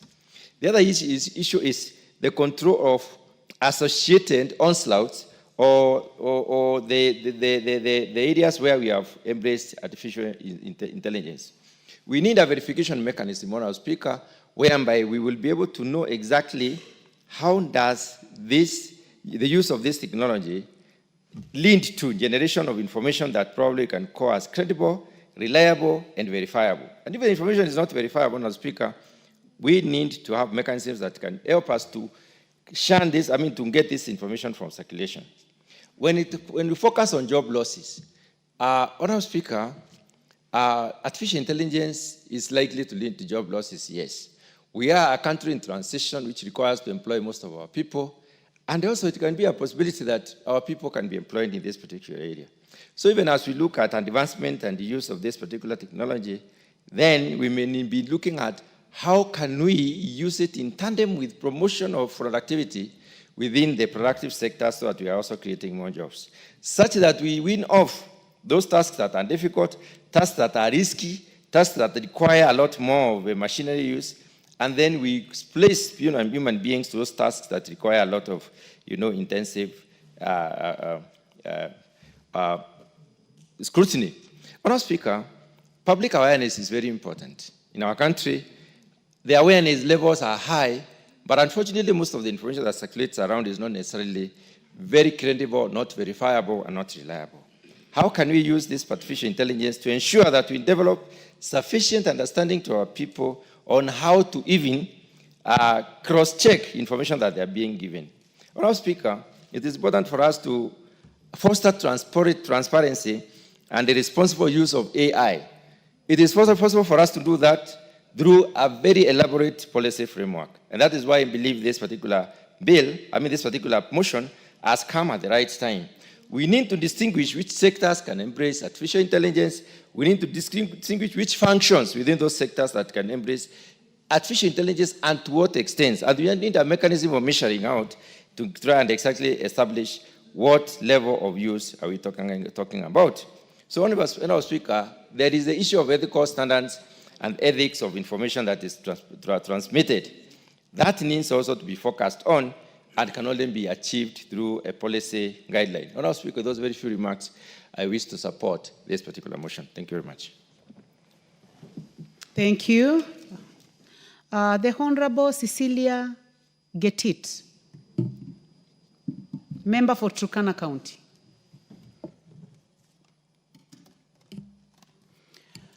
Thank you, Madam Speaker, for giving me this opportunity to contribute to this good motion by my colleague, Honorable Keitany. Madam Speaker, AI looking at its definition, is that technology of enabling computers perform functions that humans have been performing, including making decisions, computers having ability to see, understand, and translate spoken and written language, analyze data, and all that. Therefore, Madam Speaker, there are ethical concerns that come along with this.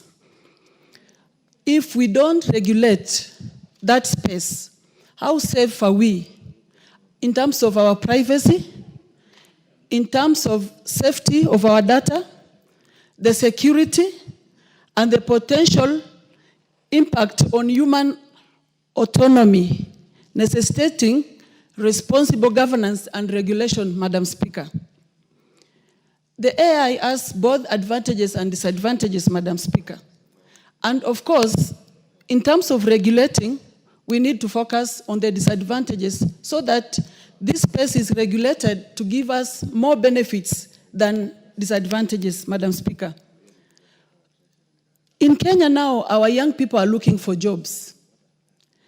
If AI is embraced fully, 100%, that means our people will lose jobs.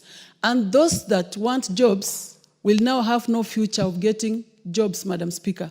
So there's need to have a regulation where there is some percentage of AI being embraced, not 100%, to make our people lose jobs, Madam Speaker. Then there's the security risk, Madam Speaker, the cyber attacks. The AI depends on data mostly, the research data. If we don't regulate the space, our data can be at risk.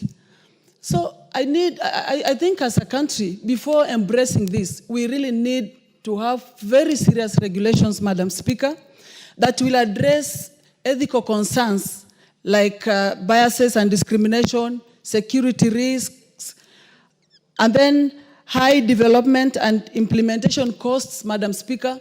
This needs very massive and serious investment in terms of infrastructure, research, and all that. So it's not something we can just rush into without really having very serious regulations, Madam Speaker. And then there is the risk of a reliance of the humans now on these computer things, Madam Speaker. I think AI will need to be regulated.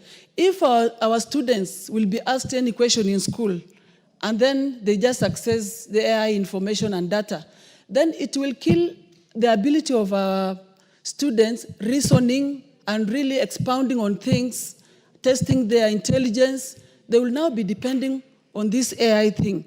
So the AI information needs to be regulated so that there is some amount of information that you can get in these cyber systems and not everything, Madam Speaker. Because if we just let everything run in the AI perspective, I think as a country, we will have the advantages, but the disadvantages will be enormous, Madam Speaker. So I want to thank Honorable colleague who brought this motion. There's need to regulate this before embracing it. There's need to really dig deeper into its advantages, disadvantages, and then now regulate the disadvantages so that the impact will be positive and not negative, Madam Speaker. Thank you. I submit.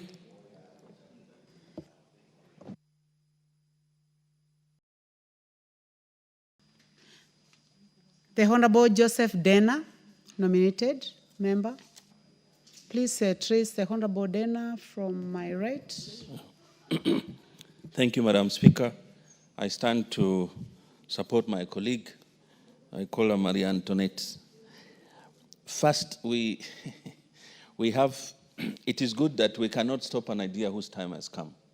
AI is here now and it has come and it will not stop. That is the idea when mobile phones came, and now we have seen the revolutionaries of the mobile phones. But I will want to state on three things, three aspects of it. First is education. The other day, I think Friday, we were with the Minister of Information in Mazeras for the innovation. And we could be able to see they're already using AI. By 7 o'clock, by 8 o'clock, somebody had made 10,000. So it is about wealth creation.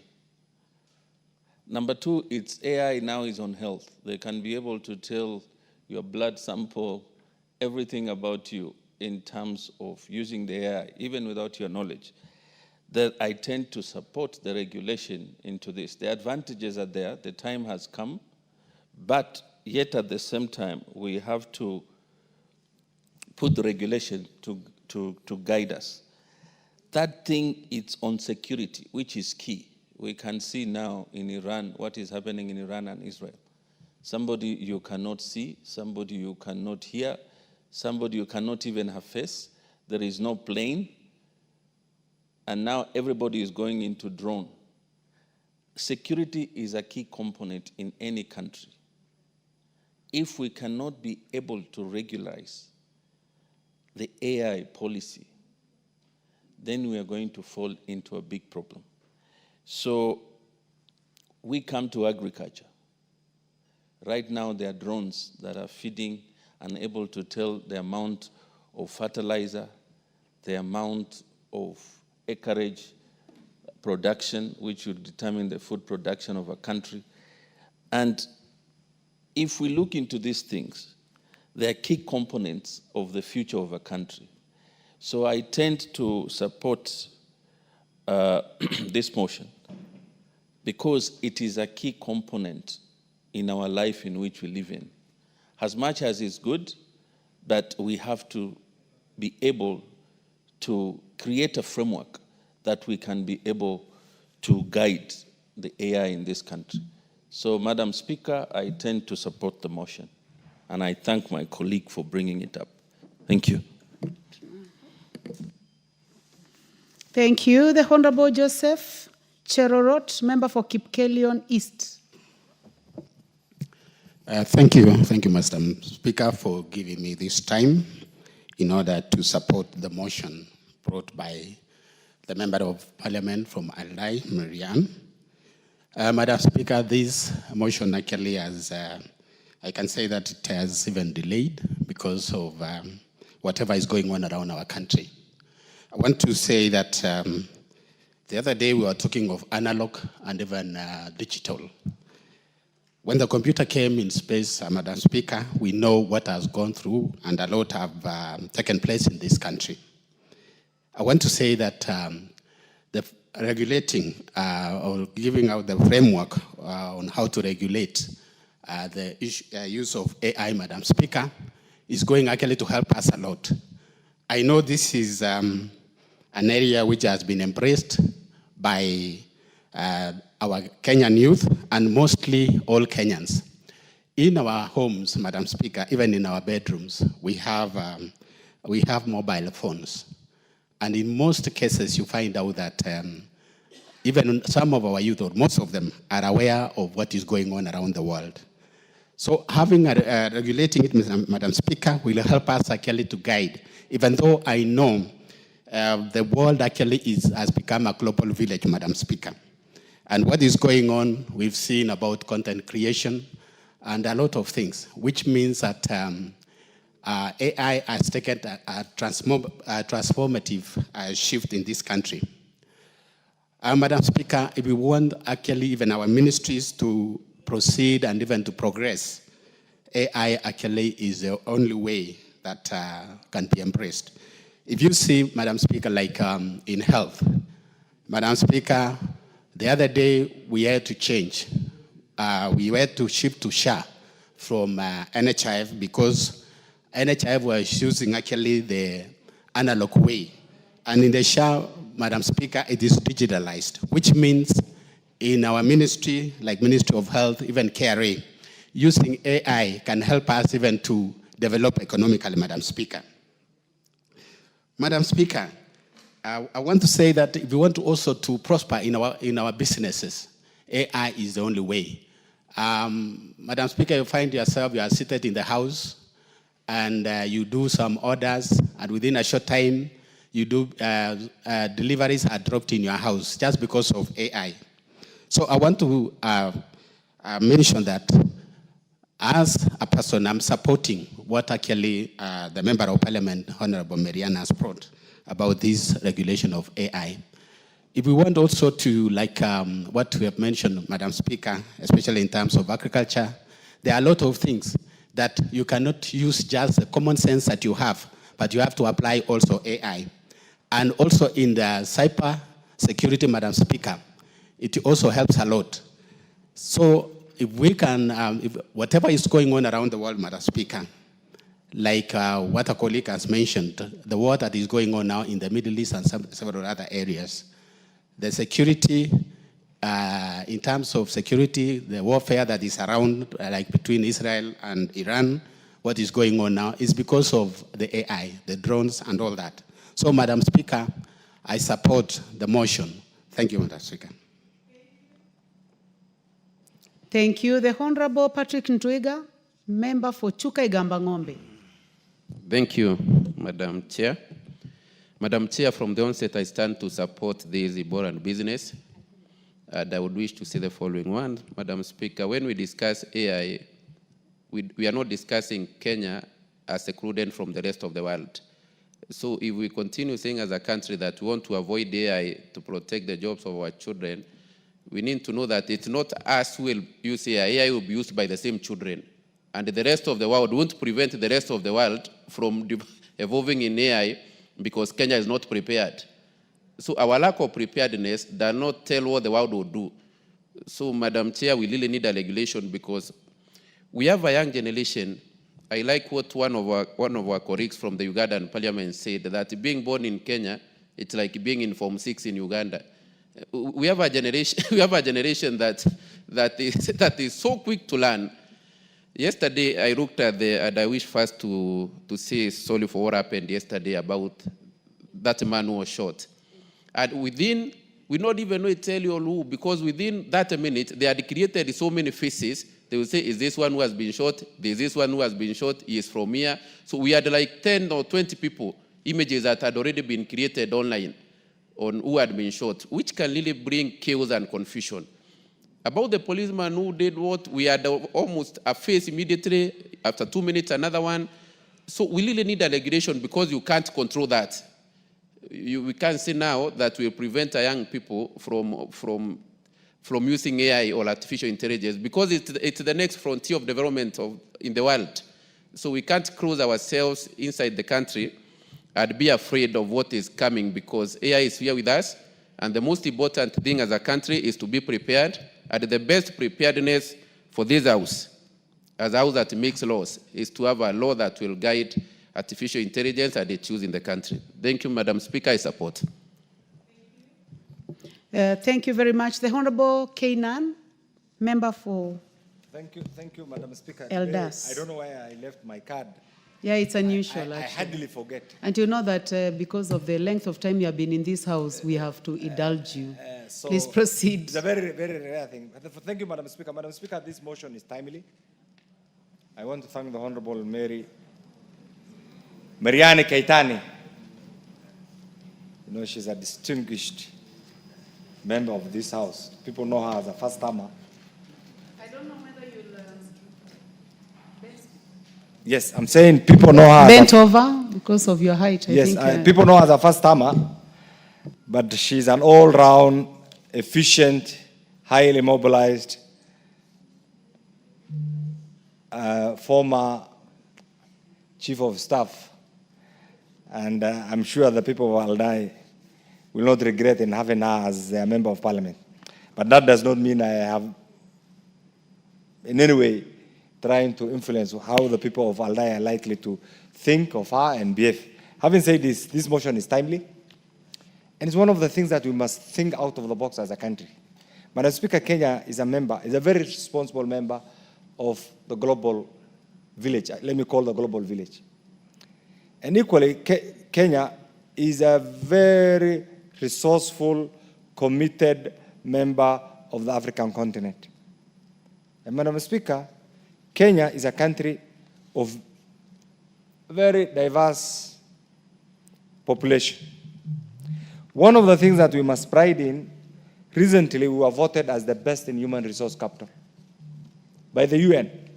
Madam Speaker, that tag is so important, not only to our diaspora community, but it takes our education system to another level. Madam Speaker, this is why, notwithstanding the different provisions in the current progressive constitution, we must also think out of the box. How do we think out of the box? The right to privacy, the right to associate with whoever you want, the right of your neighbor, the right to you as an individual is all enshrined in the Constitution.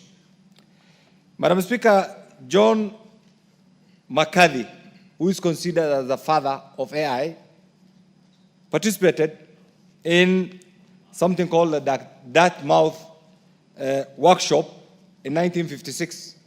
You can imagine where the world was at that particular time.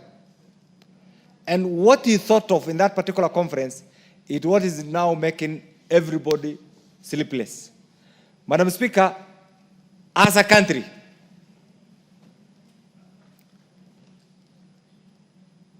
you can see there is a serious change of guard. I like the way it's organized. It's really organized. I'm sure that is one thing that other institutions should also emulate. Well structured.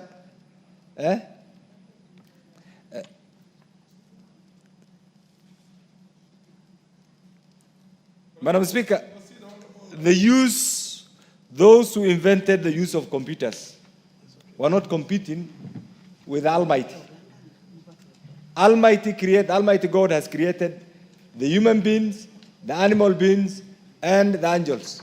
In my religion, the human being has been given two distinctive abilities.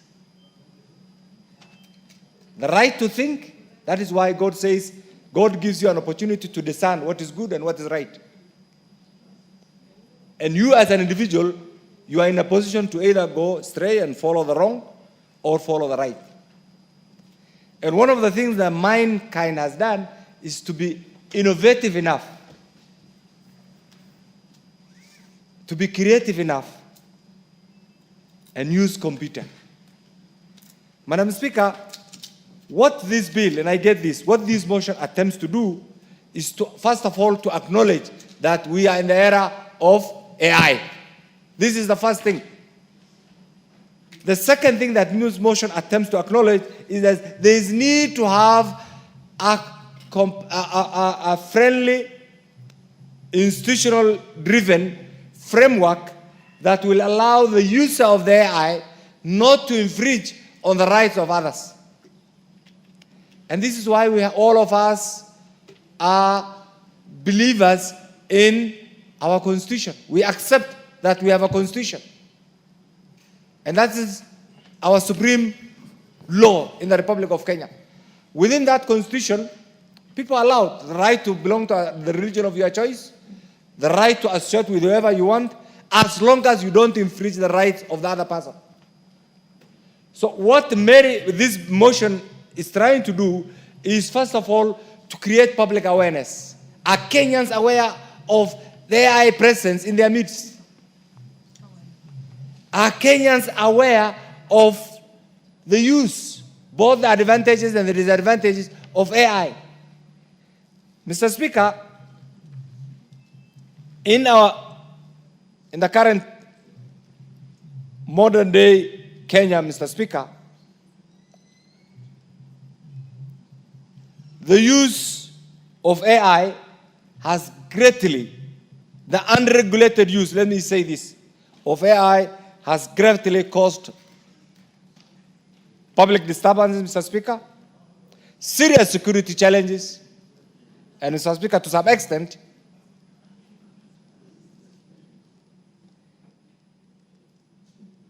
an infringement on our sovereign rights as a citizen and as a country, Mr. Speaker. Mr. Speaker, while we accept that AI must foster an efficient, effective use of computers instead of manual application by mind, we must also be prepared as a country that certain shortcuts in the use of AI and what we have seen recently can greatly endanger the lives and properties of the people of Kenya. And Mr. Speaker, therefore, the different types of AIs. One can be reactive. One can use a limited memory of the computer. Another one can also apply the theory of mind and play with the mindset of different people. And Mr. Speaker, you can also use something called the self-awareness. That is why you see different images. Some will not even understand. People of my age will not understand. But the youngsters understand, and they have their own way of doing things. Mr. Speaker, it's because of this that we must be prepared as a country, as a citizen, Mr. Speaker, to use AI efficiently, reduce operational costs, use it to interpret data, but we must also be prepared that this use, first of all, is going to cause serious loss of jobs. It's also going to contribute to the violation of individual rights, privacy. And you have seen it all being applied. Look at the headlines. Just open your social media accounts and you see the kind of thing that goes on. To the extent that some of the media, the youngsters, also use their social media accounts actually to manipulate certain realities, to suit certain circumstances, which may not be in the national interest, which may not be even in their long-term interest, Mr. Speaker. There is also an abuse of algorithm in the application of this. You can see certain shortcuts are taken, Mr. Speaker. It's also very difficult because you can see countries that have plunged in civil war, Mr. Speaker, or some of the events, global events that are happening right now. If you follow the social media accounts, like the world is coming to an end. We are almost on the verge of a third world war. That Kenya is beginning to end. And there is going to be a civil war, and we don't have the institutions. So what this motion, and I hope my good friend Mary will take this to the next level and have, I know you'll be criticized, but those will be positive criticisms. You will be remembered later on.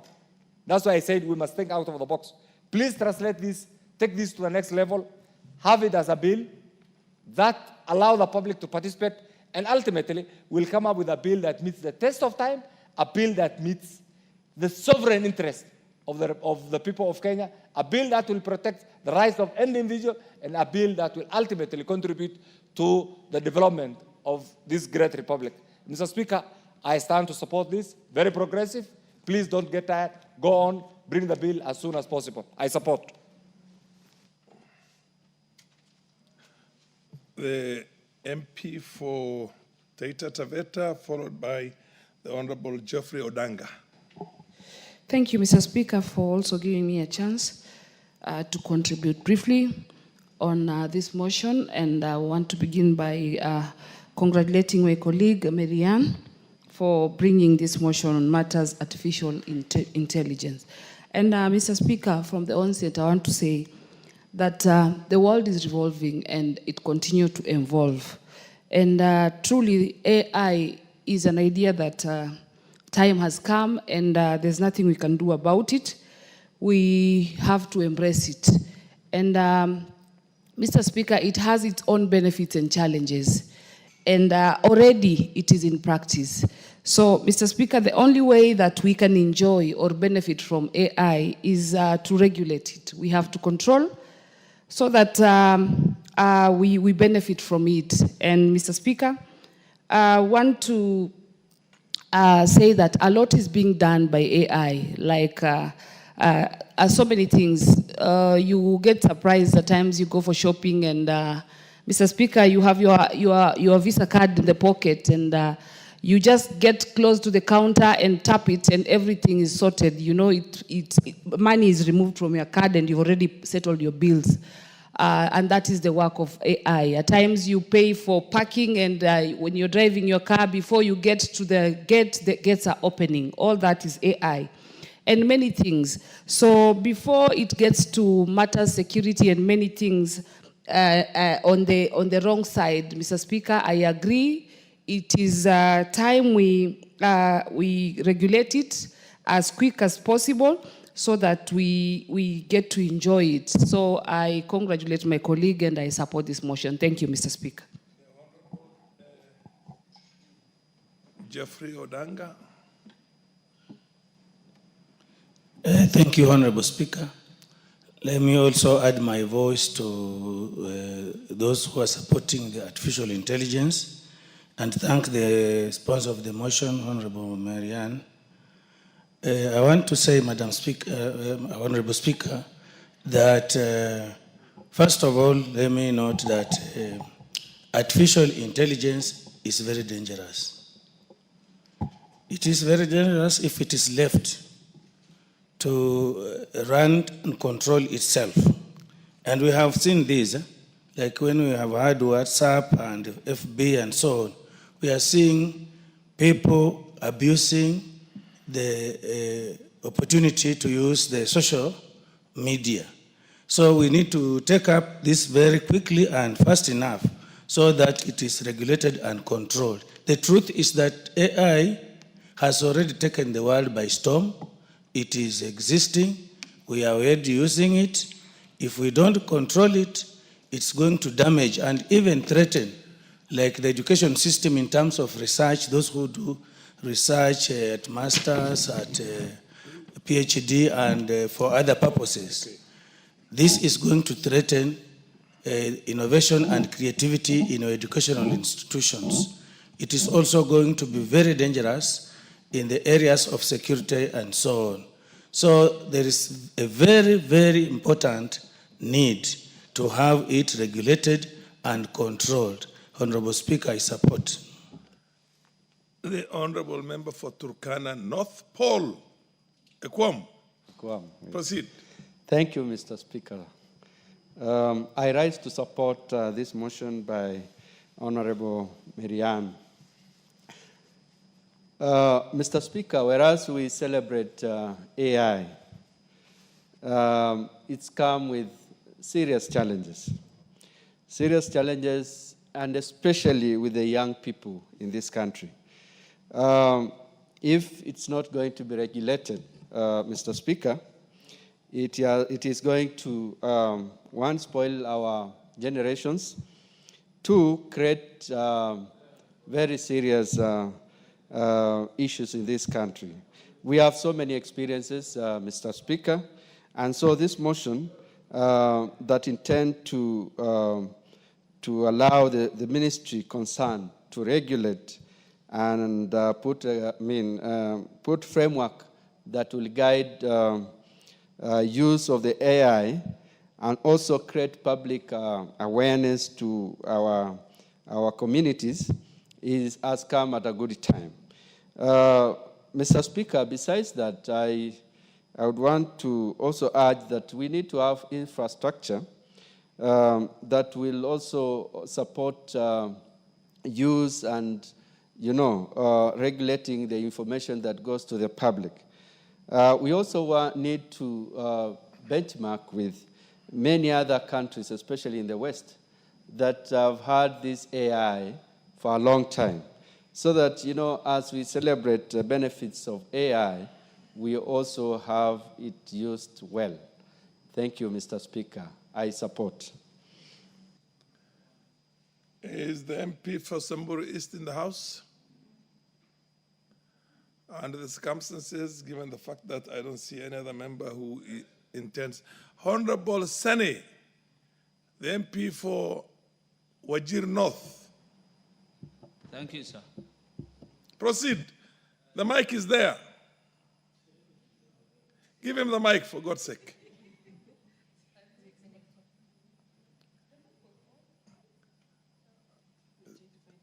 Sene, what did you do to the mic? It was on until you started. You messed. Go to another one. Go to another one. Where else? Where can you get a mic? Oh, yes. Fair enough. No, come right in front there. Yes, yes. There you go. Thank you, Mr. Speaker. Artificial intelligence is a new thing. And I'm sure in as much as it is good, we are in a time when everything has to go digital. I'm brought up at a time when things were analog. And we must appreciate the changing times and trends. I know its importance is so immense in terms of decision making, automating tasks, trying to analyze vast data that we cannot do it mechanically, improving efficiency, bringing the best out of customer experience. We can't enumerate the importance of artificial intelligence. However, Mr. Speaker, we are going to a time when we are nearly phasing out the human species. We are becoming robots. We will lose our uniqueness, our originality, that which makes us different from all other creatures. We have been endowed with natural intellect. If everything becomes at our fingertips, we will lose that innate endowment, the intelligence. I think in as much as it is a must that we must accommodate artificial intelligence, it must be done with caution. Actually, we are at a time even the National Examination Council is facing serious challenges in terms of uniqueness. A's and B's that used to be rare during our times have become a common grade, yet they can't showcase, they can't justify their grades. That is sufficient to say that we are trying to copy-paste. You ask the artificial intelligence, any gadget, how is this? You pose questions, and it gives you all the raft of answers, and we copy-paste. That is the kind of generation we are looking forward to. If it is good, I think it's good for the military, at most. Like what's happening between Israel and Iran. But for a normal life, in as much as I am reluctantly accepting this. Yes, it is good, but we will diminish as human beings. We will be, it's like another GMO of a human being, not a natural thing. So I reluctantly accept, let us accommodate it, but with a lot of caution. I support. Thank you. There being no more member willing to weigh on this, I'll call upon the mover to reply. Madam Mary Ann Keitani. Thank you, Honorable Speaker. Honorable Speaker, first I want to thank all my colleagues who have contributed to this particular motion on a regulatory framework to regulate the artificial intelligence sector of our industry. Honorable Speaker, I think as I mentioned when I was moving the motion, Kenya in 2022 was ranked the 5th in Africa and 90th globally in readiness to adopt artificial intelligence. That is in 2022. In 2025, I believe we have moved far notch higher in both in Africa and in the world.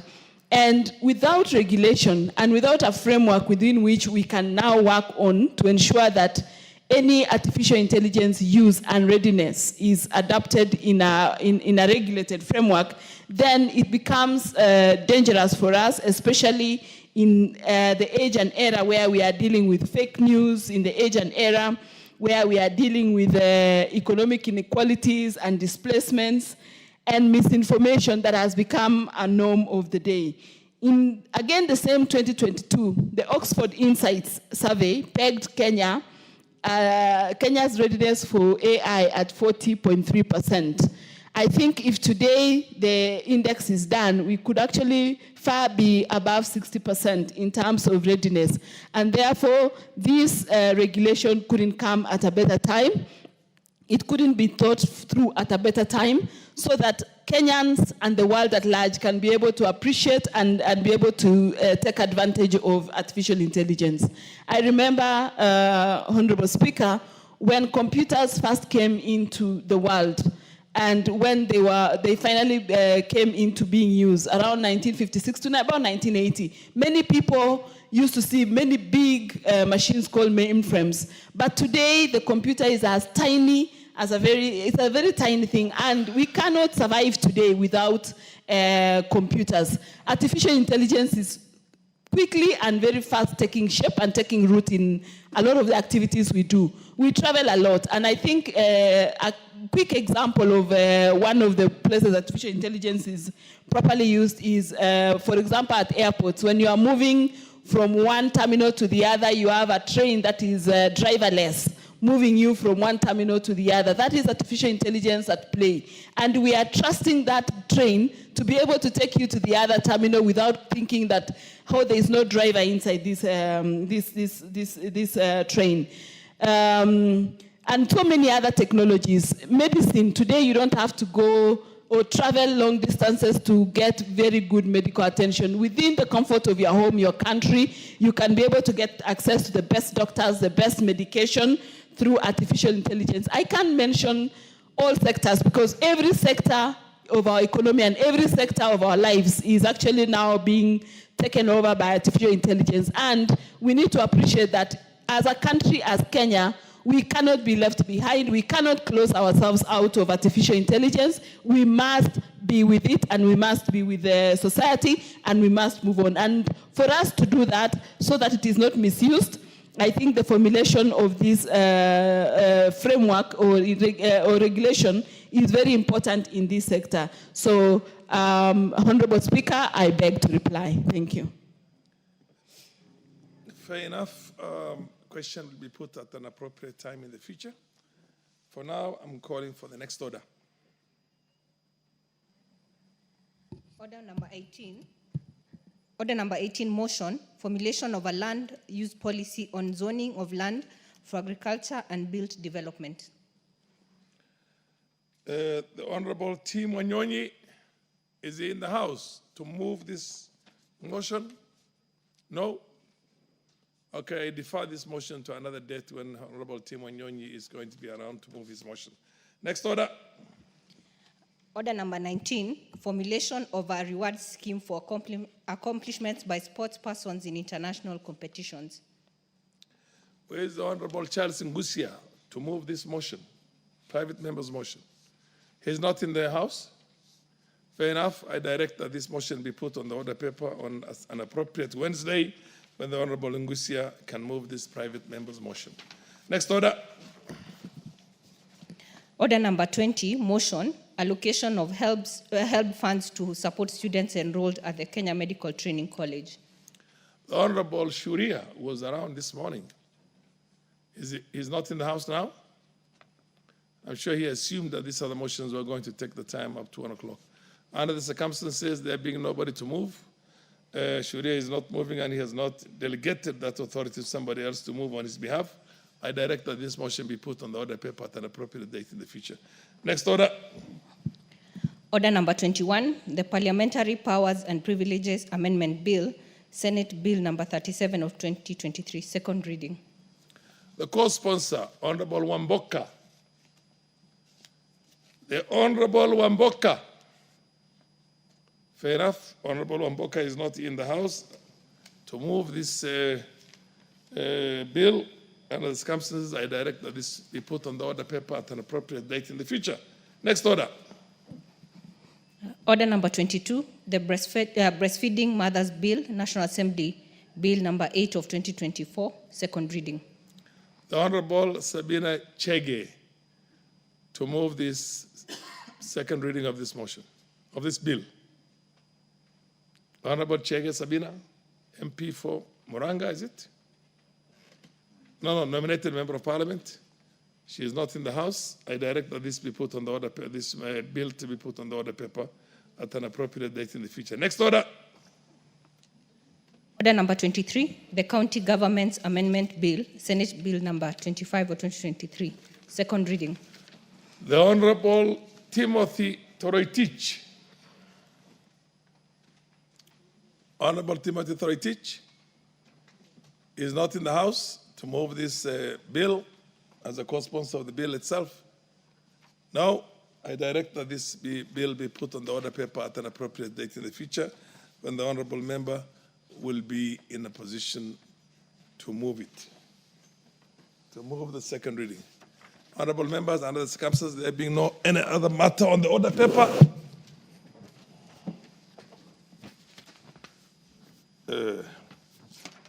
honorable members, the time being 12:31 actually to be precise, p.m., this House stands adjourned until today, Wednesday, the 18th of June, 2025 at 2:30 p.m.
Great to have you on Richard Mwenja Exclusive. It indeed is a distinct privilege to have your company on board at a time when so much is happening in Kenya's political and governance landscape. Prime of it, the call for accountability from the Gen Z, the youth-led segment of the Kenyan population, actually calling out the government on what they believe is mess coming out from our leaders and from the highest office in this land. Prof is here with me to help me bring the day's conversation home. Prof, great to see you. Thank you. You seem sad. Why are you sad today, the 17th day of June?